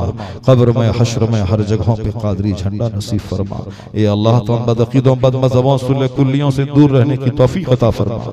मसलक हक, मसलक आला हजरत पर इस्तिकामत अता फरमा। इलाही हम सबों को बुरी मौत के फितने से महफूज फरमा। ईमान की हालत में इज्जत व आफियत व शहादत की मौत अता फरमा। ए अल्लाह, मरते वक्त ज़बान पे कलमा नसीब फरमा। इलाही, मरते वक्त अपने महबूब की ज़ियारत से मुशर्रफ फरमा। इलाही, कब्र में अपने महबूब के दीदार से कब्र को नूरानी फरमा। अपने महबूब की शफाअत से जन्नतुल फिरदौस में आला मकाम अता फरमा। इलाही, दुनिया की मुश्किलात को आसान फरमा। अपने महबूब की आमद के सदके हमारे घरों में खुशियाँ अता फरमा। हमारी औलाद में फरमा बरदारी अता फरमा। ए अल्लाह, हम सबों को अपने बूढ़े माँ बाप की खिदमत की तौफीक अता फरमा। इलाही, हमें तमाम मोहब्बतों से जीने की तौफीक अता फरमा। लड़ाई झगड़े, बुग़्ज़, हसद, कीना, कुदरत की ग़िलाज़त से हमारे सीनों को महफूज फरमा। ए अल्लाह, खामोश रहने, कायनात में गौर व फिक्र करने और अपनी आखिरत की फिक्र करने की तौफीक अता फरमा। इलाही, तमाम बिदात, खुराफात, वाहियात से दूर रहने की तौफीक अता फरमा। शरीयत और सुन्नत की रोशनी में जुलूस मुहम्मदी में शरीक होने की तौफीक अता फरमा। ए अल्लाह, उस दिन कारोबार बंद करके अच्छे कपड़े पहनकर भारी तादाद में जुलूस में शरीक होकर मुस्तफ़ा के गुलामों की सफ में शामिल होने की तौफीक अता फरमा। ए अल्लाह, पूरी दुनिया में अमन व अमान अता फरमा। हमारे मुल्क हिंदुस्तान में अमन व अमान अता फरमा। हिंदुस्तान को शरीरों की शरारत से महफूज फरमा। ए अल्लाह, इस चमन को उजड़ने से महफूज फरमा। उजाड़ने वाले शरीरों की शरारत से महफूज फरमा। इलाही, हिंदुस्तान को हमारे लिए मरकज़ अमन बना दे। इलाही, हिंदुस्तान के जर्रे जर्रे से मोहब्बत की तौफीक अता फरमा दे। हिंदुस्तान के दुश्मनों की शरारत से हम मुसलमानों को बचा दे। ए अल्लाह, पूरी दुनिया में इस्लाम और सुन्नियत का बोलबाला फरमा दे। इस्लाम दुश्मन ताकतों को नेस्तो नाबूद फरमा दे। इस्लाम दुश्मन ताकतों का मुंह काला फरमा दे। अपने महबूब के गुलामों को रुसवाई से बचा ले। दुनिया और आखिरत दोनों जहान की खुशहाली अता फरमा दे। इलाही, हमें बीमारी और कहत और मर्ज से बचा दे। ए अल्लाह, तमाम मुहलिक मूजी बीमारियों से हम सबों को शिफाए कामिला आजिला अता फरमा दे। जिसके घर में बिन ब्याही बेटियां हैं, उनकी शादी का इंतजाम फरमा दे। जिनके बेटे बेरोजगार हैं, या अल्लाह, उन सबों को अच्छा रोजगार अता फरमा दे। या अल्लाह, जो बच्चे पढ़ लिख रहे हैं, उन सबों को आला नंबरों से कामयाबी अता फरमा दे। जो बच्चे पढ़ लिख रहे हैं, उन्हें रोजाना 10 से लेकर 12 से 15 घंटे तक स्टडी की तौफीक अता फरमा दे। उसे मोबाइल से खेलने और अपने वक्त को बर्बाद करने से बचा दे। उन्हें अपने मुस्तकबिल को संवारने के लिए खूब जद्दोजहद की तौफीक अता फरमा दे। ए अल्लाह, जो लोग घर में बीमार हैं, उसे शिफा दे दे। अफसरी बेगम, इकबाल बेगम को शिफा दे दे। अब्दुल रहमान साहब मरहूम, अतर फारूक अहमद मरहूम को वक्त की बख्शिश फरमा दे। ए अल्लाह, जिन जिन लोगों का इंतकाल हो गया, मौला, हालत ईमान में सबकी बख्शिश फरमा दे। ए अल्लाह, शेख साजिद शेख ख्वाजा साहब को सेहत और तंदुरुस्ती अता फरमा दे। जो लोग इस महफिल में बीमार हैं, इनके माँ बाप बीमार हैं, भाई बहन बीवी बीमार, सबको सेहत कामिला अता फरमा दे। या अल्लाह, अपने महबूब की इज्जत के सदके हम सबों की दुआ कबूल फरमा ले। हसनैन, करीमैन, तैयबैन, ताहिरैन, कमरैन, नय्यरैन के सदके हम सबों की तमाम जायज़ हाजतों को पूरी फरमा दे। ए अल्लाह, ईद मिलादुन नबी के सदके हम सबों के घरों में खुशियाँ अता फरमा दे। हम सबों के घरों में मोहब्बत, इत्तेहाद अता फरमा दे। हम सबों के घरों में सुकून, चैन, राहत अता फरमा दे। ए अल्लाह, तो अपने करम से हम सबों की दुआ कबूल फरमा ले। या इलाही, हर जगह तेरी अता का साथ हो। जब पड़े मुश्किल शह मुश्किल कुशा का साथ हो। या इलाही भूल जाओ नज़ा की तकलीफ को, शादी दीदारे हुस्न मुस्तफ़ा का साथ हो। या इलाही गर्मी महशर से जब भड़के बदन दामने महबूब की ठंडी हवा का साथ हो। या इलाही जब ज़बाने बाहर रहे प्यास से साहिब कौसर शह जूद व अता का साथ हो। या इलाही ले चलें जब दफन करने कब्र में गौसे आज़म पेशवाए औलिया का साथ हो। रब्बना तक़ब्बल मिन्ना इन्नका अंतस समीउल अलीम व तुब अलैना इन्नका अंतत तव्वाबुर रहीम। अल फातिहा।